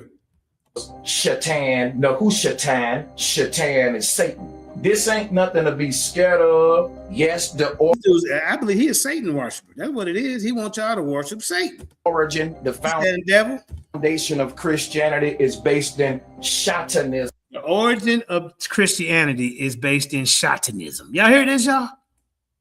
Y'all hear this? No, the origins of Christianity is based off of Christ and his teachings and his followers and his people that followed his word. Moses wasn't no damn Christian. I mean, what are we doing? Some of Satanism, and it ain't nothing to be scared of. I told you, Satanism. And there's nothing to be scared of. See, he working with them people, y'all. Anton LaVey and them. That's what he doing. That's what he doing, y'all. Trying to get you to believe in Satanism. What's up, family? What he doing, y'all? It's simply the knowledge of the soul's ascension and the central nervous system. Again, the word. Now he adding the central nervous system. See, you see how he mixing and matching, man? This is ridiculous. Hold up, Smash. You got to turn something on in order for me to get you up here. Oh, there you go. All right, go ahead, brother. Go ahead. You I think you're on stage. Yeah, go ahead, brother. Can you see me? What up? Oh, there you go. We got Smash Idols in the building. Go ahead, brother. What do you think about what you're hearing from this guy so far? Unmute your mic. Can you hear me? If you can hear me. Yeah, you got to speak a little louder, though. You got to speak up. Whatever dude's saying, he full of crap. You know what I mean? Yeah. I mean, it's kind of hard to like, That's the trick to follow. Yeah, you know what I mean? Because they both wrong, you know what I mean? But she more wronger than him, but he wrong as hell. But really only reason why I came up here because that dude in the chat, he invited me. You already know. All you gotta say is smash hit the link and I'm on your ass. Yeah, you talking about Texas Bama? Okay, we could. What's y'all disagreement? She talking about I think Texas Bama is a woman. I think that's a woman. I'm not for sure. I'm not arguing with no woman. I ain't doing all that. But no. So your wife went out arguments in the house. I know you give her some lip back. You don't tuck your tail and run out. You don't be like, I'm the man of the house. You don't do that. Yeah, but I don't have energy for women I'm not sleeping with that I don't gotta put up with. I'm not finna argue with you. I think Texas Bama is a woman. I'm not for sure, but I think so. So look, okay, hey, hang out with me, Smash Items, because look, because I only got 45 more minutes. I gotta get out. All right, yeah. So you stay up on the stage. Look at this guy. Look at this guy, y'all. Look at Satan is the word Santa, and the word Santa is simply another way to say center. Now, I mean, all of this. I mean, bro, you got to cut this out. where was the serpent located in the garden? In the center. This name Satan is just a name that we're given to a location. And in this location, the soul is seated. We were trying to personify the soul, but the papacy made us take it literally. Bro, you know what? He pisses me off, bro, because he sound like OTK. He sound like Black Iron. They all the same goddamn voice, bro. And it's, they full of shit, bro. He just say shit and just run his man. Pork chop eating lip. Yeah. And swear he deep. And all you're doing is mix. Yeah, and then look, have you noticed not one source, no references to back up what he's saying? Just running his lip. Look at this guy. Now we worship symbols, which are just graven images with no power. The power is in decoding the symbol. That's he decoding something. That's what gives you back the truth and takes away the spookism and fear mongering. So he wants you to worship Satan. That's y'all heard him. When it comes to the serpent and when it comes to Christ, it's one key parallel that we need to focus on, and it's that they both represent. I want to know. Bro, I ain't gonna go to the Kundalini, y'all. Go ahead. Bro, do he believe in the scriptures or not? I don't even know. Like, he always talking, he try to defend Christ and then try to bring some deep stuff where everybody else ain't teaching about Christ, and then he go against God and then try to teach some deep shit that's going with God. Like, this nigga. Right. That's the trick. He got 1,000 people average that could watch him every time he go in there. He got 1,000 buffoons. 1,000 neophytes, 1,000 laymen who they just like how they sound, but he don't bring any sources, just pictures, a little background music, and his goddamn country bunking lip. That's it. Look at this. Present the ascension of your soul. Ascension of your soul. See, that sound deep. And this explains why they both must be lifted up. Another parallel that we see. Look, this how you kill fools like this. So since he a non-believer, he don't believe in anything, you ask the brother, well, what's a soul? What's your soul? Since you talk about your soul, what is it? He don't know. It's your spirit in the afterlife where you go. I thought you don't believe in the afterlife, bro. You don't believe in heaven, hell. You don't believe in nothing. Like, what's going on? When your soul go, what is your soul, brother? If you ever ask him, if you ever have a conversation with him, just ask him, what is the soul? What is your soul? Where does it come from? Since you talk about it so much, he won't have nothing. He won't know what to tell you, bro.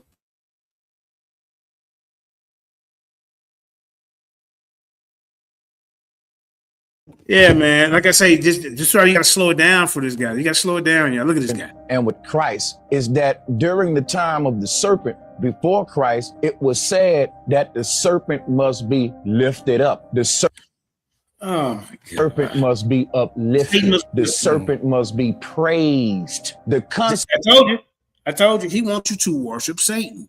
This is what he was sent in to do. This is what he was sent in to do, y'all. To confuse you and to have you worshiping Satan. Concept of people praising the serpent, uplifting the serpent, or raising the serpent. This was a symbolism for Jesus. When Jesus compared himself to that, he would carry on the sins of man, and then once he did that, all would be healed. That's all it means. It don't mean that he was in the Garden of Eden, misleading God's creation, Adam and Eve, and then somehow he gonna come back and fix it later on. It makes no sense. This dude's a joke. Up like what Moses did. It's the same concept of us saying Jesus must be uplifted, but Jesus was raised up on the cross, or he was risen, or Christ must be uplifted. So we see this parallel with the serpent and with Christ, and it's because they both are two different symbols representing the same concept of the Oh, there you go. There you go with the Kundalini, y'all. Look. Kundalini. There you go with the Kundalini. There he go with the Kundalini. You see this, man? Now you want to talk about the Kundalini. Look. Rising. The Kundalini was symbolized as a serpent, and they would put wings on the serpent to symbolize it rising. Today, come on. All right, man. That's enough of that for now, man. Let me show you. Let me combat some of this stuff real quick with some sources, man. Because I'm gonna do the whole. I'm gonna break down this whole thing on killing. Oh, did I fall off? Oh Lord, it fell off. Wait, did I fall off? Oh, I'm still. Okay, come on, man. Well, what? You see what he doing? Hey, you like my impersonation of you? Come on, man. I thought that was me at first. Yeah. Hey, bro, I ain't lying. I thought that was me when you did that, and I was like, damn, did I record myself doing it? Do it again. Come on, do it again. Right. Let's do it together. 1, 2, 3. Come on, man. Hey, yeah, man. Let's get this. All right, let me get into it. My time is limited, man. You know, I don't want to give all away my meat and potatoes. Yeah, man. Let's get into some of this, man. I'm gonna bring some sources. I'm not gonna play around with you. Can y'all see my screen? Can y'all see my screen? Let me see. Yep, we got it. You just gotta blow it. Oh, there we go. Okay. You gotta blow it up. Right. If you want them to see. Oh, yeah, I'm gonna blow it up now. Y'all see over here to the left? I mean to the right. Y'all see where my arrow? These are the sources over here, y'all. My information was back with sources. Kundalini journey, the real story of the Kundalini, depending on what we're talking about right here. All right, so let me blow it up. All right, so all right, so I want to get into some of the information. All right, so let's get into it. So like I said, the serpent is one of humanity's oldest and most complex symbol, winding its way through countless myths and cultures with powerful dual nature across history. It has been worshipped as a creator and a protector. And when we see worship of the creator, you got to go to Quetzalcoatl. That's in Mesoamerican culture. You see, Quetzalcoatl was a creator, right? And protector, and feared as a tempter and destroyer. So when he's feared as a tempter and destroyer, this is what the Bible is using it for, right here, embodying the fundamental dualities of life and death, creation and destruction, wisdom and chaos. And in the Bible, he brought chaos. Here's a look at the history of serpent symbolism. Let's check out a little bit of the history of it. A symbol of duality. In many traditions, the serpent embodies both good and evil, right? In ancient Egypt is a prime example. The cobra, the uraeus, was a symbol of royalty and divine authority protecting pharaohs, right? At the same time, the serpent apex represented chaos and darkness. So you got to know what you're reading and what the author is trying to convey to you at that certain point in time and when you're reading it. So he wants to tell you, oh man, the biblical serpent is the same as the Kundalini. You can't do that. And he don't have any sources, just that little fancy music and a couple of goddamn pictures and his country bunking lip. Now look at this, y'all. Look at this. In Hinduism, the divine Nagas are revered as protectors of water and bringers of fertility. While in Judaism and Christian tradition, what did it say, y'all? The serpent family tempts Eve in the garden, symbolizing sin and deceit. This is where you fell right there. You got to know what you're reading. The creation and cosmic order. Okay. Many cultures associate serpents with the creation of the world. In Mesoamerican cultures like the Aztec and Maya, the feathered serpent Quetzalcoatl or Kukulkan was a central figure representing creation and wisdom, like I told you earlier, and the link between the sky and earth. In indigenous Australian mythology, the rainbow serpent is a creator god who shaped the landscape. In Norse mythology, the giant Midgard serpent or Jormungandr encircles the entire world. I know y'all saying that, holding oceans in place. So it also represents healing and transformation, but you got to be in the context of what the author is trying to convey to you, right? The serpent's ability to shed its skin it's a powerful symbol of rebirth, renewal, and immortality across many cultures. See, in ancient Greek, rod of Asclepius, a staff intertwined with a single snake. remains a symbol of medicine and healing today, as y'all see in your hospitals. The Ouroboros, an ancient symbol of the snake eating his own tail, represents the eternal cycle of life and death and rebirth. See, Sanchez, you can't just be mixing and matching all this and trying to put it in the Bible. The guardians of knowledge. Serpents are often depicted as guardians of sacred wisdom and treasures. In Buddhism, the Naga king Mukulinda protected the Buddha from the elements as he meditated. See? In many myths, they are keepers of the underworld or portals between worlds, holding knowledge that is hidden from humans. This connection of wisdom is also a double-edged, as seen in the Garden of Eden, where the serpent offers forbidden knowledge. This is just forbidden knowledge, but this forbidden knowledge was the fall of mankind because Adam and Eve was supposed to be obedient. He said in that book, it says that they can eat from any tree in the garden except that one. And there was a reason for that. It was a test to see would they obey or disobey. See? And here go the sources right here, y'all. There go sources right here. See, let me see, there go sources right here. These are, when you got them at the bottom right here, these are the sources. He don't have any. He don't have any. He just got his lip. Let's keep going. All right. So, okay. So what was the question I had? Doctrines never. Okay. Now remember, he said that doctrines replace symbolism. Doctrines never replace symbolism, right? That checks out historically. New doctrines layered over old serpent imagery, but the symbol kept its power and kept showing up in art, ritual, and myth. Serpent symbolism outlasting doctrinal shifts. Egypt, state religion, exalted the solar order of Ra while trying to vilify the chaos serpent Apep. Yet the cobra's Uranus remained the emblem of kingship and protection on the pharaoh's crown.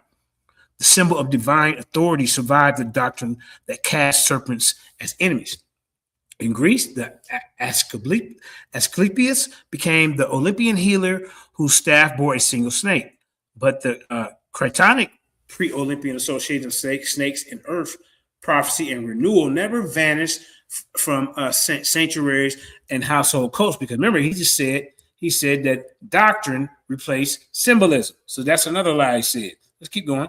Now, in India, the Vedas are laid up Hindu doctrine frame elaborate theology, yet Nagas stayed central as semi-divine guardians of water, treasure, and fertility, worship at local shrines alongside pan-Indian gods. He claimed that these Vedas are his ancestors. That's when we talking about the the Kundalini. You see what I'm saying? Now, remember, he said doctrine replaced symbolism. He's got caught in a lie.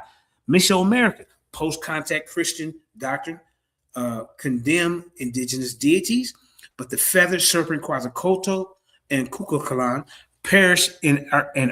persisted in architecture, codices, and folk memory as a creature culture bringer. Let me go into the Abrahamic tradition. In Genesis, the serpent it's the tempter. This is what the scholars are saying, Sanchez. As a tempter, yet the same tradition preserves Numbers, where Moses raised a bronze serpent for healing, a ritual image that later Christian exegesis reinterpreted typology rather than erase. Why doctrine couldn't displace it? Because remember, he said doctrine replaced symbols, right? He said shedding skin, that equals renewal, the visible cycle of slaving mapped neatly unto rebirth, healing, and eternity. The Ouroboros, that's what that means. You know, when the snake eating his tail and it's wrapped up like a figure eight. A pattern that doctrines could moralize but not erase. Remember, he said doctrine. I wrote what he said down. Doctrine never replaced symbolism. You just made that up. Okay, let's keep going. Why doctrine couldn't displace it? Shedding skin, that's renewal. The visible cycle of sliding map neatly unto rebirth. I read that. Okay, boundary creature, living between earth and the underworld. Snakes fit that archetype of guardian and mediator of hidden knowledge. Roles every new orthodoxy eventually reused. Dual nature, right? The same form could be a protector, like I say, in the Nagas, and destroyer as an Apep, letting each doctrine emphasize one pole while the other persisted in folklore and iconography. Okay, so in short, doctrines changed the story around the serpent. They didn't retire the symbol like he said. The image kept doing cultural work, protection, healing, initiation, cosmic order under new theological labels. Like I say, I got sources, man. I'm you know, if y'all want me to pull a couple of them up, I will, but I can come back later on and do. But here it is right here, just so y'all don't think I'm lying. It is right there, Kundalini. How old is the Kundalini? The serpent in Eden. There's your sources right there. See where they said the top sources. You will never see Sanchez do this. You will never see, say, hey, y'all, look at my sources. His sources is a pork chop eating lip. We're supposed to believe that. Now, he also said the serpent never transformed. Okay, the serpent, this is what he said, the serpent transformed to Jesus. I said the serpent never transformed to Jesus Christ over time. This is false. My opponent in this debate is mixing other cultures to try to prove Jesus was a serpent in Eden. Then what did they say? You are on core point. Christian teaching doesn't claim Jesus became a serpent in Eden, and it doesn't fuse him with the serpent deities from other cultures like he's doing. What exists in a specific typological link to the bronze serpent of Moses, not an identification with the Eden serpent. I guess that's that Alabama education, man. You know, they got old books from the goddamn Civil War that he's still using. So distinct figures in Genesis. In Genesis, the Eden serpent is the tempter, deceiver. In number 21, God instructs Moses to make a bronze serpent on a pole so that those bitten could look and live. John 3:14 and 15 uses this as an analogy. As Moses lifted up the serpent, so must the Son of Man be lifted up, pointing to crucifixion and healing, not to Jesus being the serpent in the Garden of Eden. I mean, this is easy. Healing symbol, not villain. The early Christians reading treats the bronze serpent as a type, a foreshadowing image of salvation through being lifted up, while still seeing the Eden serpent as an adversary. You understand that, Sanchez? No, you don't. Separate traditions. The Greek healing emblem of the rod of Asclepius belongs to a different cultural stream. Christians didn't claim Asclepius equal Jesus, though both use the snake imagery around healing. Anything you want to say, Smash Island, before I continue? Are you still there? Let me see. Are you still there? Okay. All right. Let's keep going. Okay. Let's keep going. All right. So let's keep going. Like I say, so dual symbolism of serpents, because serpents worldwide carry both positive renewal, protection, and wisdom, and negative chaos and death meanings, it is easy to collapse them into a single story. See, historically, doctrines layered new meanings on the image without erasing the older ones. The bottom line is the New Testament draws a deliberate parallel between Jesus being lifted up and the Moses bronze serpent. He said that Moses lifted the bronze serpent equals Satanism. Did y'all catch that? See, it does not teach that Jesus is or became the serpent of Eden, nor that he is Quetzalcoatl, a Naga, an Apex, or any other cultural serpent deity. And then see right here at the bottom right there, y'all, he used AI. Here go the sources right over here, y'all. The real story of the Kundalini, the serpent in Eden symbolism. See, so I'm gonna be breaking those sources out when I do my show on Killer Priest. So here's a confusion. Like I say, mixing mythologies.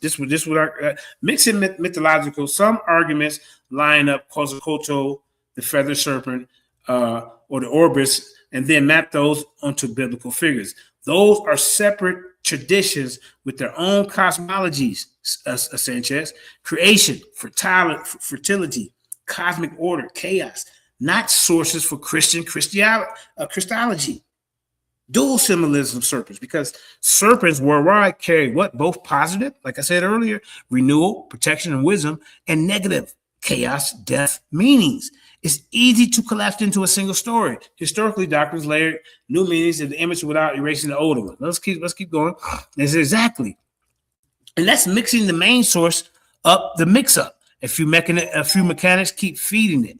Why the traditions get blended. This is why these guys be doing this. Comparative mythology versus theology. Scholars, see, this is one thing that you will never hear come out of Sanchez's mouth, Smash Items, is he will never say scholars. He is, according to him, he is the source. It's him. Scholars know that recurring serpent motifs, creator, guardian, chaos, monsters across cultures, which is a comparative observation, not a claim that one figure derives from another. Then you have visual similarities. the feathered winged serpents, coiled snakes on poles, and the Ouroboros rings look alike in art. So people infer a genealogical link where there's only one formal resemblance. This is what Sanchez is doing. And these people are thinking that he's deep. All you gotta do is look this stuff up. So there's a shared nature metaphor. Shedding skin, renewal, healing shows up independently in Greece, the Asclepius, in Egypt, the Urias, India, the Nagas, and then Moses' bronze serpent, because the same animal behavior suggests the same symbolism, the shedding of the skin. I don't know where they find this guy at. You still there, brother Smash Idols? You still there, family? Okay, maybe he just fell. I don't know. Let me see if he's still there. He's still peeking around. Okay, let's keep going. Y'all. This is light work, you know. Okay, so in Mesoamerica, Quetzalcoatl of Kukulkan, creator. He was a creator. This Quetzalcoatl of Kukulkan, creator, the culture bringer, linked to wind, rain, and Venus cycles. Distinct. Do you know the word? Did you know what the word distinct mean, Sanchez? You better figure it out, because that means this is their own, the different, distinct cosmology and calendar. No, not a Christ figure. See, Southeast Asia, the Nagas. You know, he always talking about, when he talking about the Kundalini and all that, he's talking about them as his answer. You ain't no Asian guy. You ain't no Buddha. You ain't no monk. You ain't no Hinduism. Them ain't your people. Your people from West Africa somewhere. See? They came up out of West Africa. Southeast Asia, Nagas, the water, fertility, garden with their own myths, e.g., the Makalinda, sheltering the Buddha. That's the snake that's sheltering the Buddha. Again, a separate ritual system. You cannot see one serpent and try to all attest them all to the Bible. The Kundalini, the Naga serpent, the Mesoamerican serpent, the Egyptian serpent. You cannot do that, sir. But that's what you're doing. See? So how the North, and even the Norse people, they have that serpent that encircles the world and the ocean. It's a cosmic boundary and dorm, not salvation. How the confusion is presented: treat the Ouroboros, eternal cycle, as a universal key, and then plug Jesus into the slot. That's what he's doing. Quote, John 3:14, as Moses lifted up the serpent and slide the bronze serpent as a type to Jesus equals serpent of Eden, which the text doesn't say. See, Sanchez, now you got to get beat up. The pair Asclepius rod to the Christian healing language and apply continuity rather than coincidence of motif. Bottom line, the parallels are typological and phenological, not genealogical. Different cultures use the same animal to talk about renewal, danger, and hidden knowledge. Doctors relabeled the image, but didn't fuse the deities together. Now, see, here go the sources right here. See them at the bottom right here? See? Here go sources. If you want me to pull them up, you know, but I got to keep going. We're going to do that. Now, okay. So the New Testament draws a deliberate parallel, Jesus being lifted up and Moses' bronze serpent as healing sign. It does not teach that Jesus was or became the serpent of Eden, nor that he is Quetzalcoatl or a Naga or an Apex or any other cultural serpent deity. Let's see what was it. Okay, well, here you go. That is precise distinction. And the text keeps two serpents separate. See, in John 3:14 and 15 makes the comparison explicit. As Moses lifted up the serpent in the wilderness, so must the Son of Man be lifted up, and whoever believes in him shall have eternal life. The parallel is to the bronze serpent of Moses as a healing sign, not to the Eden serpent, Sanchez. See, now you got to get the brunt of this ass whooping. See, no, Numbers 21 is the source event. People bitten by the serpent looked up to the bronze serpent on a pole and then lived. The image functioned as a divinely appointed remedy, not a deity. Let me say that again. The image functioned as a divinely appointed remedy, not a deity. So Genesis 3 treats the Eden serpent as a tempter, a deceiver, a different figure with a different role. Christian interpretations keeps that separation. Other traditions are separate. Quetzalcoatl and Kukulkan, Mesoamerica creator, culture bringer. Nagas, Southeast Asian water guardians. APAC, Egyptian chaos. Or Jormungandr in the Norse, the world serpent, belong to their own cosmology and aren't equated with Jesus' Christian teachings. So, all right, so because I want to show something else. So this, let me talk about the Gnostics real quick. Then I'm gonna show this 30-minute video. I'm gonna get up out of here because I don't want to show you everything, but I got a lot, and then we're gonna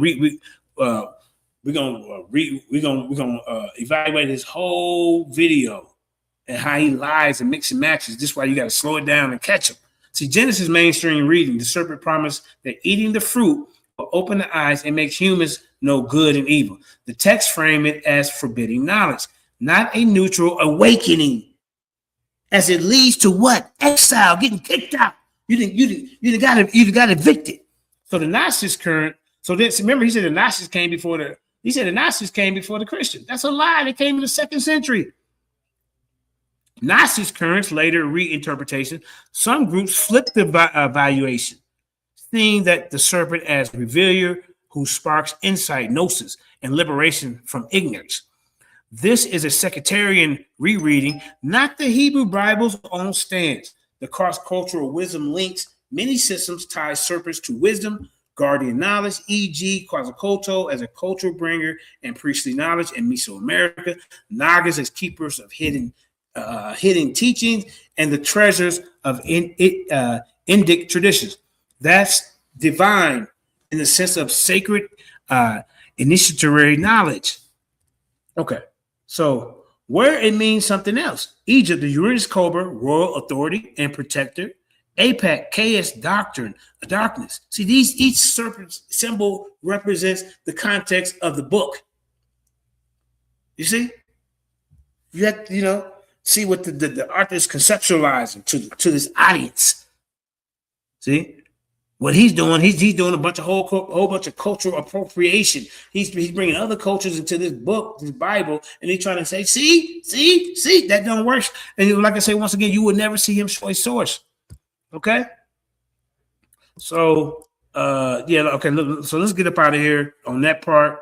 I don't want to show everything, but I could show it now, but he ain't gonna be able to stop it. But hold up. All right, hold up, because I want to show you. Yeah, what's up, Water Blue? I see you in the building. Hit that like, share, and subscribe. Peace, brother. Go back to the beginning and watch what I got going. Okay, let's see what we got. I want to show y'all this. I want to show y'all when I went on this platform. I know some of y'all didn't see it. Okay, let's see, just see. Sanchez. Okay, wait, I got it. I thought I had it up here. Let me look up. Let's see. Nah, hold up. Let me pull it up real quick. Go ahead and speak, Brother Smash, while I find this. Yeah. Maybe he stepped off. Hold up, y'all. I'm gonna show you this. Yeah, I gotta get up out of here. Let's see. JJ 7000. Wait. Hold up, y'all. All right. Yeah, this is full-blown pseudo, y'all. I can tell you that right now. Just like OTK, he want to be. See, he lied right now. He want to be a American Native Indian Owaspy. I mean, make it make sense. They got you at the bottom of the chart in the Owaspy book, fool. What's wrong with you? All right, hold up. Let's see. Brother Sanchez, let's see. JJ 7000. Wait a minute. JJ 7000 versus Sanchez. Brother Sanchez. Let's see if the cup pops up. I'm going to show y'all this for the ones that didn't see what I did to him and how he had to put it on it's a year ago. Damn. Wait a minute. Let's see. This might be it right here. 5 days ago. Yeah. Okay, here it is right here. I think so. Let me see. Let me make sure it's it. Oh, yeah, this is it. All right. So, all right, hold up. So let me share this. We're going to get up out of here. Yeah, right. Kind of like the message to the black man, the Muslim. Why the you are. Message to the white man. Yeah, you know Farrakhan, the message to the black man. You know what I'm saying? You know how they say that. You know how they say that. So let's hold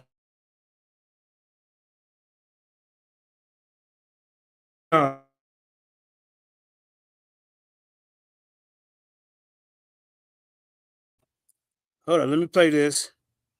And then we're gonna get up out of here. Cause he in some trouble Sunday. All right. Yeah. All right, hold up. Hey, my bad, bro. Hey, look, Okay, here we go. Can y'all see that? Oh, it ain't showing. Okay, there you go. Yeah, there you go. Okay, here we go.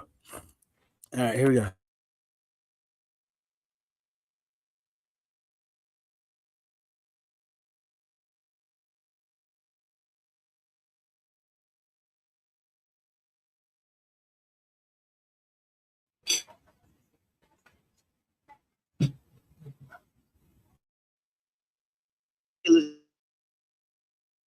Listen.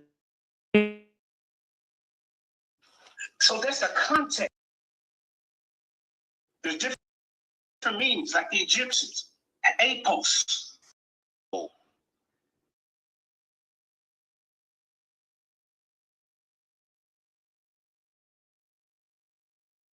No, like I said, I was invited over here. You're right. Don't steal your talking point. I was supposed to do a show for 2 hours, and he stayed on for 2 hours, running his lip. Finally let me up there. I got to speak for like 5 minutes. Then he started muting me and throwing me off because I came with Christ consciousness and showing the metaphysical meaning of Christ consciousness. And it had nothing to do with him being evil, deceiving anybody like that. But here we go. Watch this. And it threw him off. Watch this. He thought I was going to come in reading scriptures. Watch this.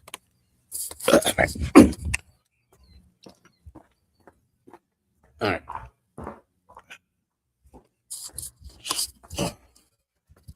Play. Hold up. What's going on? They coming out, no. I'm being respectful. They coming out, no. Day. Every day. It's like the Egyptians. Hold up. Right here. He is the one who brings man to the fall of man. So I listened to you for 3 hours, damn it, an hour and a half. 2 hours. And you mixing and matching, you're not even standing in the. Come on, man. Coming out, no. I'm being respectful, bro. But like when you get invited over to Sarnetta TV, Sarnetta don't do no 2-hour presentation and then you come on. He's getting welcome to Bro Sanchez TV. Go ahead and get into your. You scared to be challenged. You just want to run your pork chop eating lip and expect everybody to listen to you. When you rolling in 2 left shoes, bro. Dumber than a box of rocks, country ass Negro. Good and quit whining. I ain't gonna keep telling you we don't want to hear you cry. Now we want to hear you teach. Go into it. Okay, now when I get to teaching, watch this. I can't get 5 minutes of teaching. Watch this idiot. Okay, thank you. All right, so let's start, ladies and gentlemen, with scripture. Can we do that? All right. So we're talking about the serpent. There's a serpent. Let me get into the metaphysical meaning of Jesus. Right? So Jesus, according to present-day Christian belief, is the savior of mankind. Thou shalt call his name Jesus, for he shall save people from their sins. There is no serpent saving anybody from their sins. See? So that's the I am man self, the directive power raises the I is God's idea of man in expressions. Christ is that idea in the absolute. Jesus Christ was the type of man which includes the mental phases through which man passes to demonstrating life's problems. He ain't this is not evil. There's no way Jesus could be evil in that book. Let's keep going. But I gotta rush, man, because I see I ain't gonna be able to really get it in. I thought I was gonna be able to break it down. I don't want to ask you questions. I've already heard everything that you said. So Jesus represents God's idea of man in expression. Christ is that idea in the absolute, Sanchez. Jesus Christ was the type of man which includes the mental phases through which man passes and demonstrates life's problems. We may put on the new man that is brought forth in Christ. You hear me? In ourselves. See, this is the metaphysical meaning. And then I'm going to give you the meaning of what the so-called literal. All right? So first we must put away the old man of error and limitation through denial. Yeah, I hear all that type in the background. He's Googling, he's trying to find. See, he thought I was going to come in here reading just Bible scriptures. What I confused him, I came in with a metaphysical, esoteric meaning of what Christ means, showing that he is a redeemer, showing that he represents good and represents how your consciousness is supposed to be. He thought I was just going to come in here reading Bible scriptures and I'm supposed to just interpret it, but it threw him off. So he gonna throw me off. Watch. Of his reality. Are you ready for this type of high level? See, the second step to accept the truth of our being, our being. You see what I'm saying? And understand that to begin diligently to live truth. The serpent doesn't represent truth. He represents the fall of man. See, I'm not doing the literal. I'm doing the metaphysical, the esoteric, because that's what you want to go with, right? The second step is to accept the truth in our being, in faith. Then through understanding to begin diligently to live truth through the word. Jesus was the word. You know, the Christ is the man that God created, the perfect ideal man. So if he's creating the perfect ideal man, why would he send them down, Sanchez, to make mankind fall? Do you not understand? You mix it and match it. You put Hinduism, you put all this other stuff in there. This is what you're doing. You have to stay in the context. You cannot go in the book and then you go over here in the Hinduism. Now, if you want to talk about Egyptian stuff, we can do that. Because Apos, like I said earlier, represented the evil, the fall, and every day Ra would fight this evil snake, but that ain't got nothing to do with the Bible. Now, we may put on the new man, that's to bring forth Christ, not ourselves.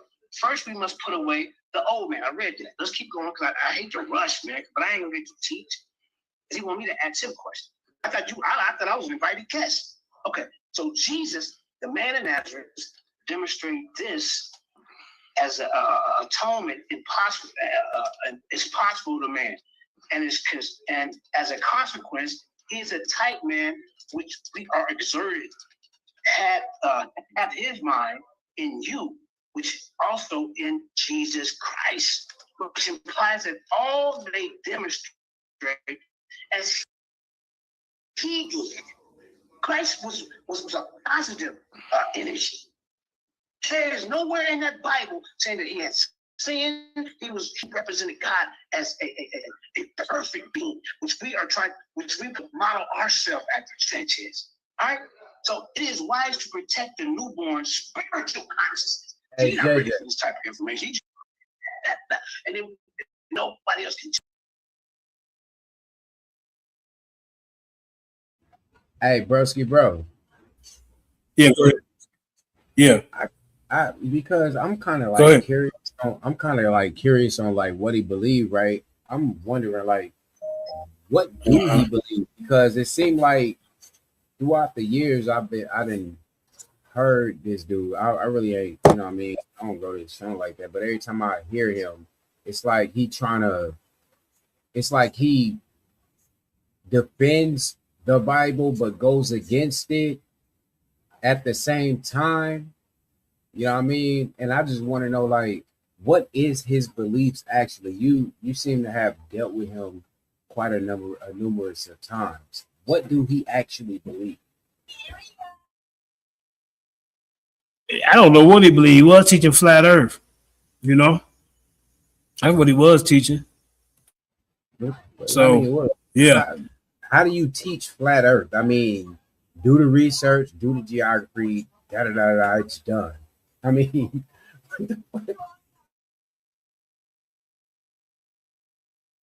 yeah.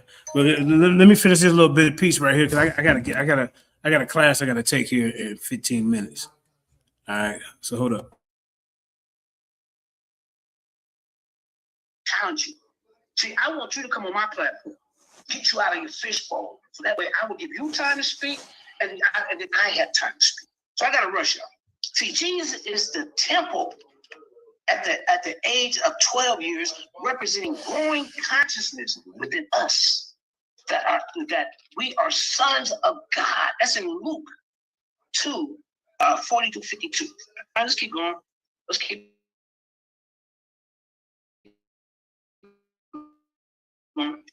So I gotta rush you. That village is teaching of healing, represents the I am in its universal capacity as a teacher and harmonize with this own mental. Ready for me, bro. But this ain't even a debate. If it was a debate, you really would get it. I'm trying to come in here and discuss this because you need to debunk anything that I'm reading to you right now, sir. Let's keep going. Let's keep going. You just told you. Now, the temptation of Jesus. He's being tempted, ladies and gentlemen, right? In Matthew 4:11. So who's tempting him? Jesus, you say he was serpent. Jesus tempted himself? That don't make sense logically. Okay, let's keep going. All right. Okay, so it took place within himself. See, this temptation took place within himself. The place of overcoming is within the consciousness of man. This is what Jesus represented in the Bible. He's not no serpent deceiving mankind to fall. This is some Gnostic made up stuff that they mix and match it. We know the serpent represents different things in different cultures. You have to stay in the context, Sanchez. You cannot just say, okay, then we'll go here, now we're over here, then we mix. That ain't how it works, sir. That's not how scholarship works.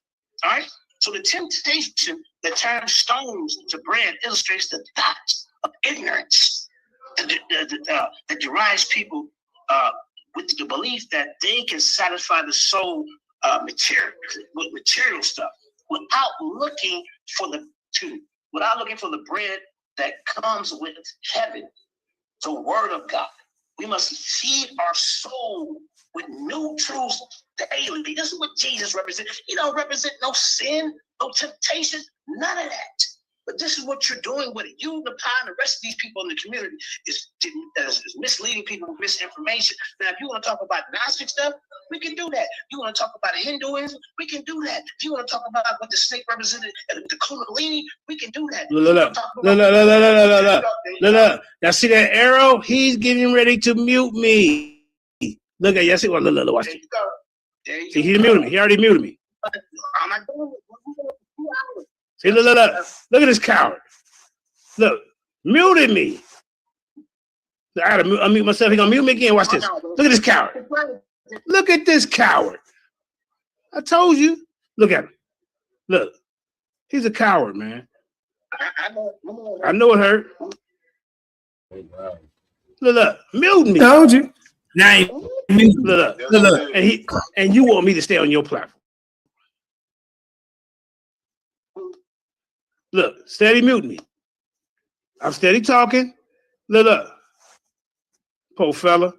He couldn't take that high level information. And threw me off. There it is.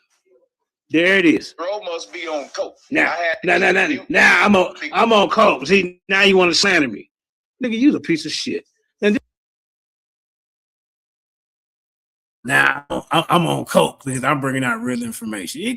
Boy, I'm gonna get you Sunday, sir. I promise you. I gotta get up out of here. I'll come back later because now we got Napah on the channel. She back out. She wants to take claim to this nonsense. Napah, you should have just stayed in the background because I didn't get colder with it over the last 5 years from 5 years ago. I got colder with it. And here's my Napah and Sanchez. Both of y'all are more welcome to come on Killer Priest Podcast this Sunday to refute anything I have to say about this. Because now I'm about to get you again. And this is it. This is in peace. This is in love. This is about understanding and knowing the truth. And anything that you're going to say tonight, that what you're doing over there, y'all can go over there and watch us. You're over there making no sense, just like Sanchez. And you're going to get beat up. Period. So I can get up out of here. Did you want to get any last words, brother? Nah, brother. Smash Items. No, I was just robbing in with you, bro. That's it, man. Yahweh Kai. Okay. Bro. Yeah, Yahweh Kai, Yahweh Bashim, all that. Hotep, Hepi, all that. So yeah, let's get up out of here, man. Peace and blessings. Peace and blessings. 7,000 is out. And trust me, I'll be back. I'll probably be back in a couple of hours to see what she over there talking about. So I can, hey, it is what it is. This is a spiritual war. This ain't nothing personal. This is business.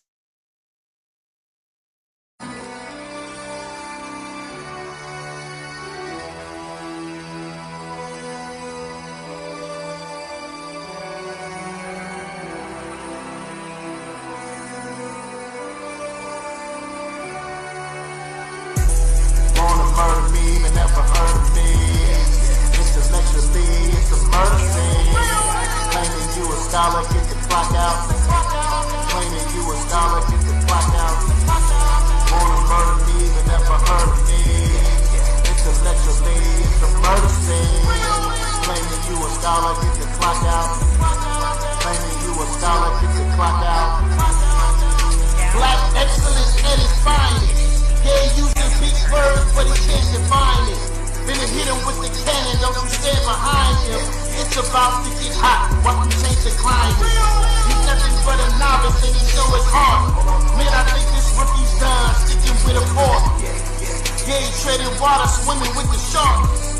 You will never see the light, living in the dark. The only thing he study is this information. Till I show him all his flaws and his calculation. Gotta leave this dummy dead as a demonstration. So I hit him with the case with no hesitation. It's a wealth of knowledge you ain't never seen. Chop his body up and weigh the dead on a triple beam. This galactic bully on my phone and he keeps calling me. Need me to come and pick him up from another murder scene. And he's telling me I don't know why they keep invading me. I said we just don't keep kicking their ass into reality. Judah 7,000 said they want a war, but they should have already known that we were looking for. Wanna murder me, but never hurt me. Intellectually, it's a murder scene. Claiming you a scholar, get the clock out. Claiming you a scholar.